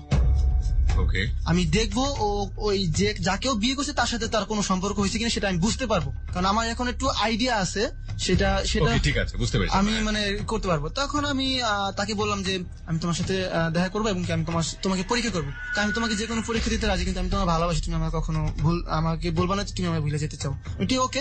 2013 যে ঈদটা সেটা হয় সম্ভবত 9 তারিখে শুক্রবার, আর শনিবার আমি ওর সাথে দেখা করতে যাই কিশোরগঞ্জ। এর ফাঁকে আবার আমার গ্রামে আমার ওই আফরোজের সাথে দেখা করতে যাওয়ার কথা ছিল। তা ঈদের পর দিন তো যাব না, এর পর দিন আর কি ওর সাথে দেখা করে আসে। তারপর আমি ওর সাথে দেখা করার জন্য গেলাম। ও আসছে, ওর সিমটা আমি চেঞ্জ করে দিলাম, আমি একটা নতুন একটা সিম কিনে দিলাম ওকে। জি, ওকে অনেক ছেলে ডিস্টার্ব করে সেজন্য। আর ওর সাথে আমি কথা বললাম এবং কি ওকে আমি নিয়ে কিশোরগঞ্জ মেইন টাউনে ঘুরলাম। আমি ঈদের আগে একটা কাজ করছিলাম, সেটা বলিনি আমি ঈদের আগে একটা কাজ করছিলাম, সেটার ভিতরে আমি প্রায় 10-12 হাজার টাকা করে পাই প্রত্যেকে। ওকে, তো সেটা ছিল একটা ব্যাংকে থেকে একটা লোক বের হওয়ার পর আমরা ওখান থেকে ডাকাতি করি। ব্যাংক থেকে বের হওয়ার পর লোকটাকে আমরা 2টা পিঠে পোস্ট দিয়ে আমরা ওটা নিয়ে আসি, টাকা নিয়ে আসি, প্রায় 6-7 লাখ টাকার মতো আমরা টাকা নিয়ে আসি ওখান থেকে। ওই লোকটা অনেক কান্নাকাটি করে বলতেছে যে এটা আমার সমিতির টাকা, আমি মাপছি আপনার কাছে, টাকা নিয়েন না। আমার অনেক কান্নাকাটি করে কিন্তু কোনো লাভ হয় না। এগুলো তো আপনারা যখন করেন তখন আপনাদের কাছে এগুলো কোনো সেন্স থাকে না, আমাদের কোনো সেন্স থাকে না, এবং কি আমাদের মাথা তখন আর অনেক গরম থাকে, ওর মাইরা ফেলবো। মানে এই ধরনের কথাবার্তা বললে সঙ্গে সঙ্গে এসব কথা বলি মার, কারণ এই কথা যদি শুনি তাহলে মায়া লাগবে। মানুষ বলতেই মায়া আছে, কিন্তু আমরা পশু না যে আমাদের মায়া নেই, আমাদের মায়া আছে। কিন্তু ও যে কথাগুলো বলবে সেই কথাগুলো শোনার আগে মার দিতে হলে ওই কথাগুলো বলবে না। এটা আমার দিক থেকে আমি মনে করি। ওকে, তারপর ওকে মারধর করে আমার টাকাটা নেওয়ার পর আমাদের টাকা কম দেওয়া হয়, বলতেছে যে কোন বড় ভাই নাকি এখান থেকে টাকা খায়। আমরা 7 জন লোক থাকি, 20,000 টাকা করে পাই, আর বাকিগুলো আমাদের বড় ভাই বলতেছে আমরা বড়টা কিনবো, আর 2টা মাল কিনবো লাগবে। সেন্টু ভাইয়ের সাথে আমার লাস্ট দেখা। ওকে, তারপর ওখান থেকে চলে আসলাম। সেন্টু ভাই আমার বোনাস দিল 1,000 টাকা, তোর এটা বকশিস যা আমার পকেট থেকে সবজি ফেরত দিল। আমি খুব সুন্দর করে এটা ওই দিনকা রাত্রের বেলা আমি ওর সাথে ফিজিক্যাল করব এরকম একটা প্রোগ্রাম। আমি ওই যে বললাম আমি ট্যাবলেট, আমি ওই যৌন শক্তির ট্যাবলেট গুলো আমি কিনলাম। ওই ট্যাবলেটের নামটা আমি বলতেছি, ট্যাবলেটের নাম হলো। তা আমি ওই ট্যাবলেটটা খেলাম। খাওয়ার পর আমি ওকে একটা ট্যাবলেট খাওয়ানোর জন্য আমি চিন্তা করলাম যে ওর পেটে যদি বাচ্চা এসে পড়ে তাহলে তো সমস্যা, কারণ যেহেতু আমি ওকে আমার একটা প্রোগ্রাম আছে, ওকে আমি বিয়ে করবো সামথিং এরকম কিছু, তাহলে আমি তো পারি না ওকে এরকম কোন রকম ঠকাতে। তা আমি বললাম যে ঠিক আছে আমি ট্যাবলেট নিয়ে আসি, তুমি বসো ঘরে। তা ওকে আমি বোরকা ছাড়া কখনো দেখিনি, ওদিনকে বোরকা পরে আসছে, কালো একটা বোরকা। আমি গেলাম একটা দোকান যে বললাম কি ভাই একটা আমাকে একটা দিবেন, বাচ্চা না হওয়ার একটা ট্যাবলেট দিবেন। নামটা জানতাম না তখন। ঠিক আছে একদিনের জন্য, তো আমি হ্যাঁ তাহলে ভাই একটা ট্যাবলেট নেন, এটার নাম হলো। আমি ওটা নিলাম, নেওয়ার পর ওকে আমি খাওয়ালাম। ওর যে একটা মানে শারীরিক চাহিদা ওটা জাগানোর জন্য আমি ওকে একটা ট্যাবলেট খাওয়ালাম, সেটা হলো এই ট্যাবলেটটা খাওয়ালাম ওকে আমি জুসের সাথে। খুবই তিতা ছিল। আমি ওকে বলছি তোমাকে আমি যা খাই তুমি তা খাবা, বলছি হ্যাঁ আমি খাবো। তখন হালকা হালকা বৃষ্টি হতেছিল, সব জায়গায় জানি না কিশোরগঞ্জ বৃষ্টি হতেছিল। তা খুব একটা ঠান্ডা ওয়েদার ছিল। তা আমি মানে এই কাজটা আমি সার্থক হই, আমি ওর সাথে মেলামেশাটা করি। ওর খুব কষ্ট হইতেছিল, তখন আমি বুঝতে পারলাম যে আসলে ওর ওইরকম কোনো কিছু হয় না আগে। ওর খুব কষ্ট হইতেছিল, ওকে আমি রিক্সায় উঠাই দিয়ে আমি চলে আসি ঢাকার উদ্দেশ্যে। আসার পর আমি আবার ব্যাক করি বরিশাল। ওকে, ওখানে আমি যাই, আবার আমি ওই আফরোজার সাথে দেখা করার জন্য যাই। ওখানে যে দেখা করি ও আমাদের খালার বাসায় আছে, মানে ওনার ননদকে নিয়ে আসে যে আমাদের বাড়ি বেড়াতে যাবো, কিন্তু ওখানে আমি আসছি যে ওরা কেউ জানে না। তা আসছে, ওখানে কথাবার্তা বললাম, ছবি তুললাম, করলাম, অনেক শয়তানি করলাম। তো ওকে বলতেছি তোমার বিয়ে করবি যেমনি হোক যেভাবে হোক, এভাবে করে চলে আসলাম। ওর সাথে কথা হইতেছে। তা নিয়ে আমার জন্য ঢাকা চলে আসে এক বাসায় কাজ করার জন্য, চাকরি করার জন্য বাসায়। তারপর ও এক জায়গায় চাকরি নেয়, সেটা হলো আপনার বাড্ডা চাকরি নেয় যেখানে, সেটা হলো যে ওনার হাজবেন্ড থাকে একটা অফিসে চাকরি করে, আর ওয়াইফ স্কুলের টিচার। একটা বাচ্চা ছিল, ওই বাচ্চাটাকেও রাখতো। তা ওই চাকরি করতেছে, আমাকে বলছে আমি ঢাকা আসি, সমস্যা নেই, আমি দেখা করবো, এই করবো। মানে এরকম করে প্রায় 10-15 দিন চলে গেল, ও দেখা করতে পারে না, করতে পারে না। পরে বলছে আমি চাকরি ছেড়ে দেবো। এর মাঝে ওই যে বাসা চাকরি করে ওই বাসার ওই মালিকে ওর দিয়ে কোন নজর দেয়। ওকে, তারপর ও বলে ও কান্নাকাটি করতেছে, আমার দিকে এরকম নজর দিছে, আমাকে এরকম প্রস্তাব করছে আমি থাকবো এখানে। তো প্লিজ তুমি চলে আসো, তুমি আমার ভাই হিসাবে কথা বলবা। আমার ভাই আমার এখানে দিয়ে গেছে, তুমি আমার বলবা ওর দেশ থেকে ওকে ভাই দিয়ে গেছে, ওকে এখানে চাকরিতে। তা ওই ভাইয়া তুমি সাজবা। আমি ঠিক আছে, তোমার নাম্বারে ফোন দিলে তুমি বলবা ঠিক আছে আমার বোনকে পাঠিয়ে দেন। তা ওই দিনকার প্রোগ্রাম করে ওকে আমি দেশে নিয়ে দিয়েছি, এবং কি ওখানে আবার ওই গেস্ট হাউসে আমি ওর সাথে থাকবো। ওই অফারটা আমাকে করে। তা আমি তো এটার জন্য পাগল, এমনিও পাগল, অমনি তো পাগল। তা আমি রাজি হলাম, ঠিক আছে। তা ও বের হয়ে আসে, আমি বললাম যে ভাই হ্যাঁ আপনি পাঠাই দেন, আমার বোনকে আমি এখানে রাখবো না, আপনি পাঠাই দেন। ঠিক আছে, তারপর নিয়ে আসলাম, নিয়ে আসার পর আমরা চলে গেলাম কিশোরগঞ্জ। ওখানে যে আবার ওইদিনকে রাত্রে থাকলাম। ওই দিনকে রাত্রে দুজনই খুব এনজয় করি। তারপর ওকে আবার আমি গ্রামে দিয়ে এসে আমি আবার ঢাকা চলে আসি। ঢাকা চলে আসার পর কিছুদিন পর জানতে পারলাম যে সজীবে বলতেছে আমারে যে সেন্টু বাইরে মেরে ফেলছে ইকরাম। ওকে, কিভাবে মারছে যে তুই যাস না, ভালো হয়েছে। কেন কি কইতেছে যে বলবো আমি, মানে খুব কষ্ট হয় ভাইয়ের জন্য, কারণ ও আমার খুবই আদর করতো। যেদিন মারছে সেই পরের দিনই আমার জানাইতেছে যেরকম সেন্টু বাইরে লাশ পাওয়া যেতেছে না, সেন্টু বাইরে মেরে ফেলেছে। তারপর আমি খুবই মানে ভেঙে পড়লাম যে আসলে এই লোক স্টোরিটা কি ছিল? ওই যে সেন্টু ভাইকে কিন্তু করলো। শুনলেন কি, কিভাবে শুনলাম যে ও বলতেছে যে ইকরামে এই কাজটা করছে যেরকম ভাবে, সেটা হলো যে সজীব ওদিনকে গাড়িতে ছিল ছোট ভাই হিসেবে, কারণ সজীব আগে অনেক হেল্প করতো ইকরামকে। ইকরাম সজীবকে মারে নেয়, আমি তো ছিলাম না, আমাকে জানানো হয় না কাজটা করবে ওরা। তা আমি তো বলছি আমি কাজ করবো না, আমাকে ওরা বলছে। ইকরাম কি আপনাদের গ্রুপের ছিল? হ্যাঁ, আমাদের ওই ড্রাইভার ছিল। ড্রাইভারটা ছিল? হ্যাঁ হ্যাঁ। ও ড্রাইভার সেন্টুকে কেন মারবে? আমি সেটাই বলতেছি এখন। বলুন। সেটা হলো যে ওই সেন্টুকে বেশি টাকার অফার করা হয়েছে ওই গ্রুপ থেকে, যে মারতে পারলে তুই 10 লাখ টাকা পাবি। মানে সেন্টুকে অফার করা হয়েছে না ইকরামকে? সেন্টুকে মারার জন্য ইকরামকে অফার করা হয়েছে। হ্যাঁ, ওকে। তারপর ওই ইকরামে করলো কি, ওই সেন্টুকে বললো যে একটা কাজ আছে, চলেন একটা কাজ আছে দূরে গাজীপুরের এদিকে। সময় নোয়া গাড়িটা ছিল, সজীব পিছনে বসা আর সামনে ওরা সবাই। সেন্টু ভাই বারবার বলতেছে যে কইনাস দূরে যে কাজ আছে। আমার যেভাবে বলছো আর কি, আমি তো দেখিনি নিজের চোখে, কিন্তু আমি লাশ দেখছি। তারপর ওই গাজীপুরের কাছাকাছি নিয়ে গেছে, একদম নীরব জায়গায় নিয়ে সেন্টুকে নামাইছে গাড়ি থেকে। নামায় সজীব ঘুমাইছিল, সেন্টুকে নামাইছে গাড়ি থেকে।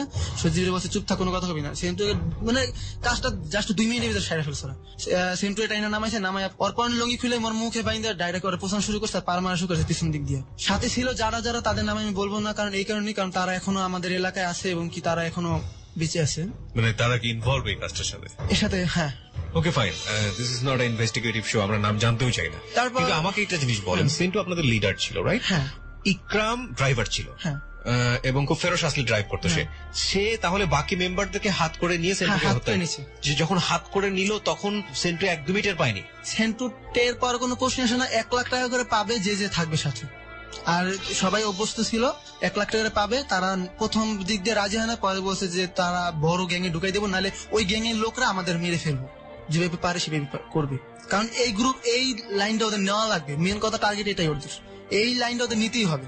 তারপর ওনাকে নিয়ে গেল, মানে ওনার যে গলায় লাশ আনার পর আমি যেটা দেখলাম, বললো যে খুন করলো, আর সজীবের মুখে চাপাটি দিয়া রক্ত মুছে দিল 2 গালে, চাপাটি মুছে দিছে। বলতেছে যে তুই কিছুই দেওয়াস না, ভুলে যা সব, তুই ওরা আমি মারিনি এই কারণে, তুই আমার অনেক হেল্প করছ, আমার বোর বাচ্চা ছিল পেটে, তুই আমার বোরে নিয়ে দৌড়াদৌড়ি করছ, আমি তোকে মারলাম না, বাইচে থাক, কিন্তু ছয়রা এই রাস্তা থেকে, এই রাস্তার আসার চেষ্টা করবি না। সজীব রে? হ্যাঁ। ওরে টাকা দেয় না, কিন্তু সজীবের ভয় মালয়েশিয়া চলে গেছে, বর্তমানে সে মালয়েশিয়া আছে। আর ইকরাম ভাই যে মারছে, ইকরাম ভাই কিন্তু সাথে সাথে ইন্ডিয়া চলে গেছে টাকা পেয়ে। সেন্টু ভাইয়ের লাশটা আমরা দেখছি বাটারা থানা আনা হয়েছিল, লাশটা সম্ভবত এখন বাটারা থানা নামে কেস আছে। মানে এটা কবে নাগাদের ঘটনা? এটা হলো আপনার 2014 আগে। ওকে, সেটা আমি মানে বলতে পারতেছি না কবে, কিন্তু এক্সাক্ট টাইমটা বলতে পারছি না। ঠিক আছে, ওনার মারা হয়েছে। তারপর ওনার লাশটা নিয়ে এসে, ওনার 2টা বাচ্চা ছিল, বউ আসছিল, বাটারি থাকতো। ওনারা আসছে, ওনারা এসে দেখলো। আমি ওদিন থেকে কানে ধরছি, আমি লাইনার নাই, আমি কখনো কেউ বলবো না, কিন্তু আমি এক জায়গায় যাই বলবো যেখানে আমি প্রকাশ করতে পারবো। তখন থেকে আমি এই প্রোগ্রামটা যখন থেকে শোনা শুরু করি, আমি এক্সাইটেড এই প্রোগ্রামটায়। ওকে। তারপর হলো যেটা আমি তানিয়ার বিষয়টা বলতেছি, সেটা হলো যে তানিয়াকে আমি ওইটা জানার পর আমি ওর সাথে ফিজিক্যাল করলাম, দিয়ে আসলাম। তারপর ও ঢাকা চলে আসলো। আমি দ্বিতীয়বার যে ফিজিক্যাল করলাম ওর সাথে, তারপরে ও চলে আসলো ঢাকা ওর মাকে নিয়ে, কারণ ওর ভাই এখানে থাকে। তানিয়াকে আমি বলি যে আমরা প্রোগ্রাম করবো এটাই, যে আমরা বিয়ে করে ফেলছি, ফ্যামিলিকে জানানো হবে, তোমার ফ্যামিলিকে জানাবে বিয়ে হয়ে গেছে অলরেডি। কিন্তু আমার ফ্যামিলিতে আমার আর কোনো করতেছে না, ফ্যামিলিতে বকাবাজি করতেছে, তুমি গেছো খারাপ হয়ে যেতেছো, সামনে আমার এসএসসি পরীক্ষা, ভালো মতো পড়াশোনা করা লাগবে। তা আমি তানিয়াকে বলি যে তুমি বলবা বাসায় তোমার আম্মুকে তোমার বিয়ে হয়ে গেছে আমার সাথে। ও রাজি হয় যে হ্যাঁ বলবো বিয়ে হয়ে গেছে। আমরা এইভাবে শারীরিক সম্পর্ক শুরু করি, এভাবে চলতেছে। আমি যখন তানিয়াকে মানে এটা করতেছিলাম, ওর সাথে শারীরিক সম্পর্কটা করতেছি, ও খুব এক্সাইটেড ছিল। বিয়ে করার বিষয়টা আমার মাথায় ছিলাম, বিয়ে করবো ওকে, বিয়ে করার জন্য আমি কাজী অফিস পর্যন্ত নিয়ে গেছি ওকে, বাট আমাকে কাজী কোনো হেল্প করলো না বিয়ে করার জন্য, যার কারণে আমি খারাপ এই কাজটা করতেছিলাম কন্টিনিউ। তারপর আমি চিন্তা করলাম যে এইভাবে তো হবে না, কিন্তু ওদিক দিয়ে তো আমি একজনকে কথা দিতে রাখছি, আফরোজা, তাকে আমার বিয়ে করতে হবে। আর আমি চ্যালেঞ্জও করছি, আমি হারতে পারবো না ভাইয়ের কাছে। তারপর করলাম কি, আমি ওকে আনার জন্য আমি ওর গ্রামে চলে গেলাম, আফরোজাকে ওকে নিয়ে আসার জন্য। ওকে নিয়ে আসলাম, ওকে নিয়ে আসার পর বাসায় রাখলাম। আমি থাকতেছি তানিয়ার সাথে, কিন্তু আমার বাসায়। আফরোজা আমার বাসায়। আপনার বাসায় মানে? আফরোজা আমার বাসায়, আমার বেআইন, আমার বাবা মা জানে আমি ওকে নিয়ে চলে আসছি পলায়া। ওকে আমার সাথে বিয়ে দিবে ফ্যামিলি। আপনার বাসা মানে ঢাকা, আপনার বাসা? হ্যাঁ, হ্যাঁ, হ্যাঁ। আপনি তখন আলাদা বাসা নিয়ে থাকেন? হ্যাঁ, না আমার বাবা মা আমার একসাথে থাকি, কিন্তু আমার ফ্যামিলিতে আমি উঠাইছি, কারণ আমার ফ্যামিলি আমাকে সাপোর্ট দিতে এই দিক দিয়া যেহেতু তুমি প্রেম করছো, তুমি নিয়ে আসছো, তখন তো মান সম্মানের করা যাবে না, একভাবে না একভাবে এটা সমাধান করতেই হবে। তানিয়ার সাথে মিশতেছেন তাহলে? তানিয়ার সাথে মিশতেছি, তানিয়ার ব্যাপারটা আমার বাবা মা জানে না। এই আফরোজাকে বাসায় তুলে তানিয়ার সঙ্গে মিশতে? হ্যাঁ, মিশতেছি। আমি ওকে আমার বাসায় রাখছি, কিন্তু ওর সাথে আমি ওর শরীরে আমি হাত দিইনি আফরোজার, কিন্তু আমি তানিয়ার সাথে সবসময় সম্পর্ক করতেছি। এসএসসি পরীক্ষার যে সময়গুলো, যে সময়টা থাকে হাতে, প্রতিদিন এসএসসি পরীক্ষা হইতেছে, আমি প্রতিদিন ওর সাথে থাকতেছি, আমার বন্ধুর বাসায় পড়তেছি, ওর সাথে করতেছি, কিন্তু আমি আমার বাসায় বলছি আমার বন্ধুর বাসায় থেকে আমি পড়াশোনা করতেছি, কিন্তু আমি পড়ে এসে আমি ওর সাথে সারা রাত কাটাতেছি, আমার পড়ালেখার ভিতরে কোনো মনই নেই। তানিয়ার বাসায় থাকতেন? হ্যাঁ, আমার ওর সাথে সবসময় তানিয়া কি আলাদাই থাকতো? হ্যাঁ, ওর মা বাবা ওর থাকতো, মা ওর থাকতো, কিন্তু ওর মা তো জানে বিয়ে হয়েছে, আমাদের একসাথে থাকতে দিত, আমরা থাকতাম। মা জানতো যে আপনার সঙ্গে বিয়ে হয়েছে? হ্যাঁ, তারপর আমরা এভাবে বিয়ে করার জন্য নিয়ে গেছি, আমাদের কাজে ফিরাই দিছে, বন্ধু বান্ধব নিয়ে গেছি, তারপর আমরা আর বিয়ের দিকে ততটা হই নাই যে একসময় করে নিব। তারপর আমি করলাম কি, আফরোজাকে আনছি, এখন ওকে তো বাসায় এতদিন রাখা যায় না, মানুষ এক একজন এক কথা বলতেছে, আমি কিন্তু বাসায় আসি না, ওর শরীরে আমি কোনো সময় টাচ করে দেখিনি, কারণ ওর প্রতি আমার ওরকম কোনো রুচি ছিল না, কিন্তু আমার জিদ। তারপর আমি করলাম কি, 7ই মার্চ 2014, তখন আমার বাবা মা আমাকে রাত্রে বিয়ে দেয় ওর সাথে। আফরোজের সাথে? হ্যাঁ, আমি কোন সেন্সলেস আমি ওকে বিয়ে করে ফেলাম আমি নিজেও জানি না, আমার কোনো ইচ্ছে ছিল না, আমি বলতে পারি না কিভাবে বিয়ে করছি, আমি কিন্তু সম্পূর্ণ ভালোবাসি আমার তানিয়াকে। তারপর করলো কি, তানিয়া জানলো যে আমি বিয়ে করছি। তানিয়া কিন্তু আফরোজার বিষয়ে জানতো যে আমি আফরোজাকে বিয়ে করছি, আমি ওকে বলছি আমি কিন্তু আগে একটা বিয়ে করছি, কিন্তু তানিয়া মন থেকে মানতেছিল না যে তুমি বিয়ে করতে পারো না, কিন্তু বিয়ে করছি, কিন্তু আমি আফরোজাকে বিয়ে বলছি আমি তানিয়াকে বিয়ে করছি। দুজনের ব্যাপারে জানতো, আফরোজা ওকে ঠিকই ভাবে মাইনে নিছে, ও পরে মাইনে নিছিল প্রথম দিক দিয়ে, কিন্তু দ্বিতীয় দিক দিয়ে আর মানতে পারতেছে না। তানিয়া খুব মার্কেটিং করতেছে, ওই করবো মরে যাবে, এই করবো সেই করবো। বিয়ে হওয়ার 3-4 মাস পর জানছে যে ওর সাথে আমার হয়েছে।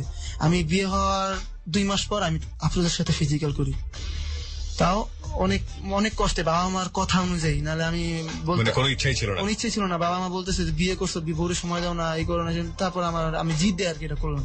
তারপর তানিয়া আর কি আস্তে আস্তে নষ্ট দিকে চলে যেতেছে, অন্য ছেলেদের সাথে কথা বলতেছে, অন্য ছেলেদের সাথে প্রেম করতেছে, কারণ আমি ওকে নাকি ঠকাইতেছি। আসলে আমার মনে ভিতরে কখনো এরকম ইচ্ছা ছিলই না যে আমি ওকে ঠকাবো। পরবর্তীতে আসলে ও একটা ছেলেকে ভালোবাসে, সেটার নাম আমি বলবো না, সে অবশ্যই এই প্রোগ্রামটা শুনবে।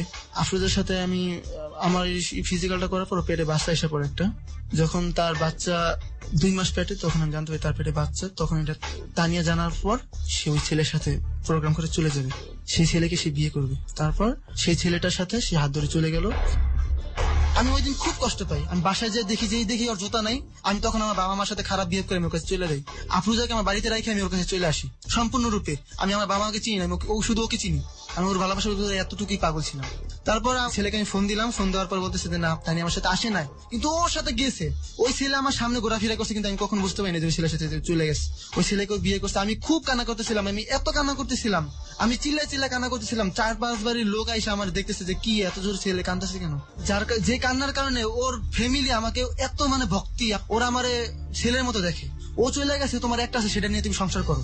কিন্তু আমি তানিয়া স্যার কিছুই বুঝতাম না।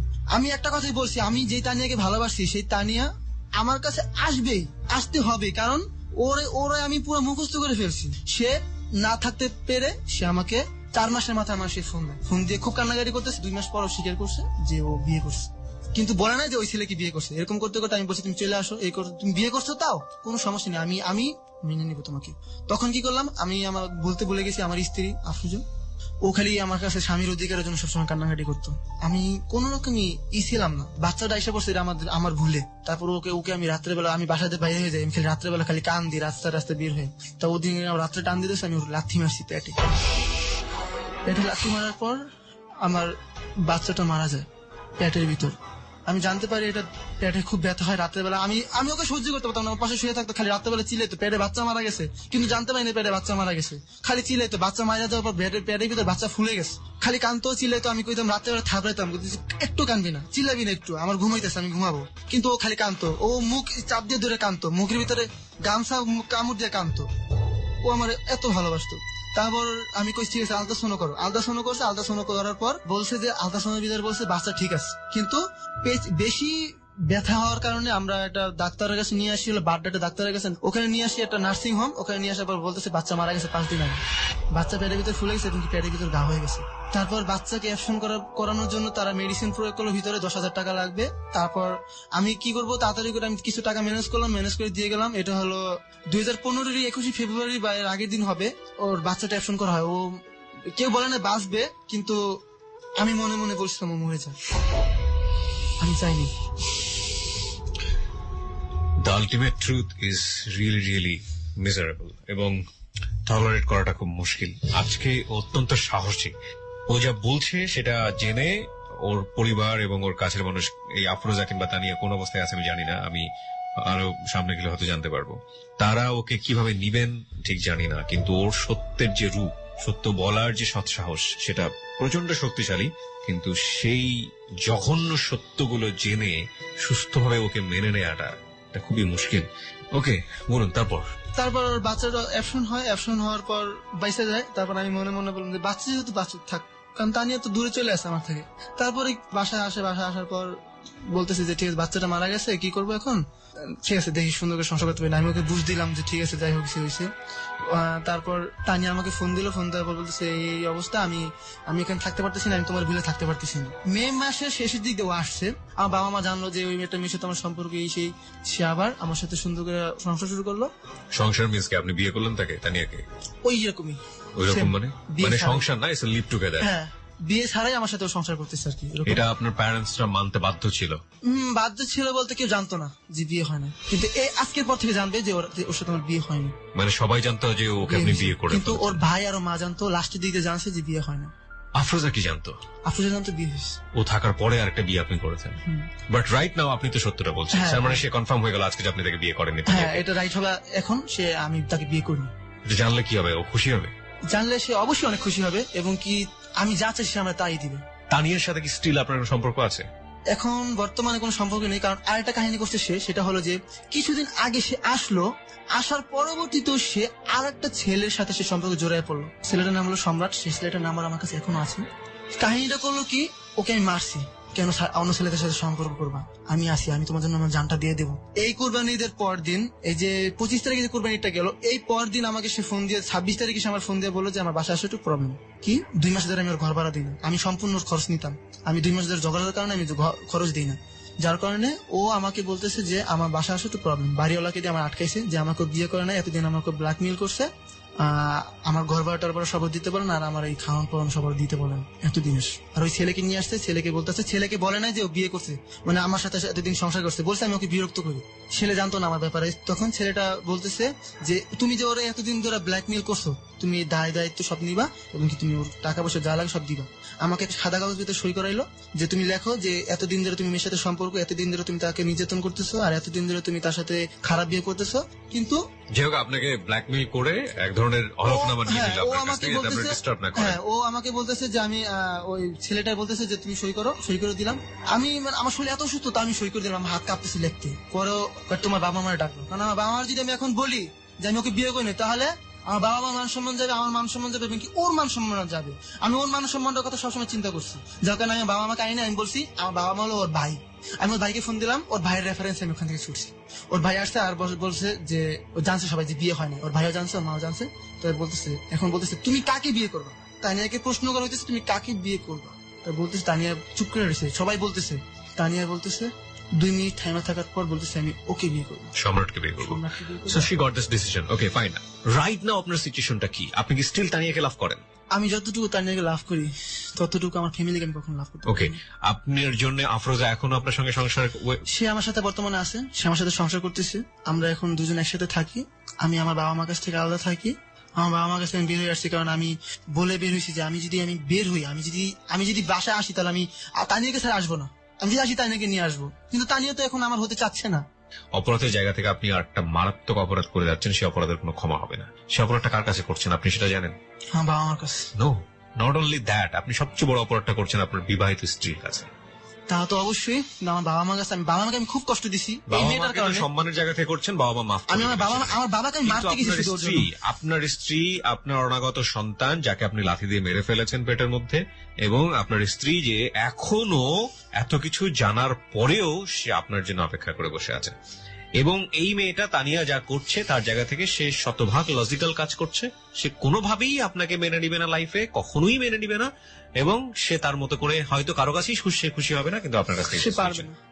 দিস ইজ অ্যানাদার থিং, হয়তো কাউকে পারবে অথবা পারবে না, এবং এই মানুষটাকে নিয়েও আপনি সুখী হতে পারবেন না। বিকজ এই মানুষটা যদি আপনার লাইফে কখনো ফিরে আসে, আপনার লাইফে যদি আফরোজাও না থাকে, তানিয়াও থাকে, তানিয়াকে আপনি ক্ষমা করতে পারবেন না, কারণ একটা সময় গিয়ে এই ইমোশন গুলো স্টিডি হয়ে যায়, এবং তখন আপনি তানিয়া ভাই, যে আমি আমার ভুলগুলো করেছেন- জীবনের অনেক কথা আমি বলতে পারি না, না, যেটা আপনি পারবেন বলা না, 2 সম্ভব ঘন্টায় না। সেটা সম্ভব না। আমি শুধু অপরাধের জায়গাগুলো আপনাকে বলতেছি, স্টিল আপনি অপরাধের মধ্যে হ্যাঁ, আমি আছেন। ভুল করতেছিলাম, আমি ভুল করতেছি এখনো। আমি যতদিন ওর কাছ থেকে না সরতে পারতেছি তানিয়ার কাছ থেকে, ততদিন আমি এই ভুলটাই করতে যাচ্ছি। আমি আমার ওর সাথে এখনো তো আপনি তো সম্পর্ক নেই। মনে করেন যে তানিয়ার কাছ থেকে আপনার সরা উচিত, আমি মনে করি সরা উচিত, কিন্তু আমি পারতেছি না। Right? This is the thing, আপনি পারতেছেন না, এটা আমরাও বিলিভ করি, কিন্তু আপনি চান আপনার সরা উচিত।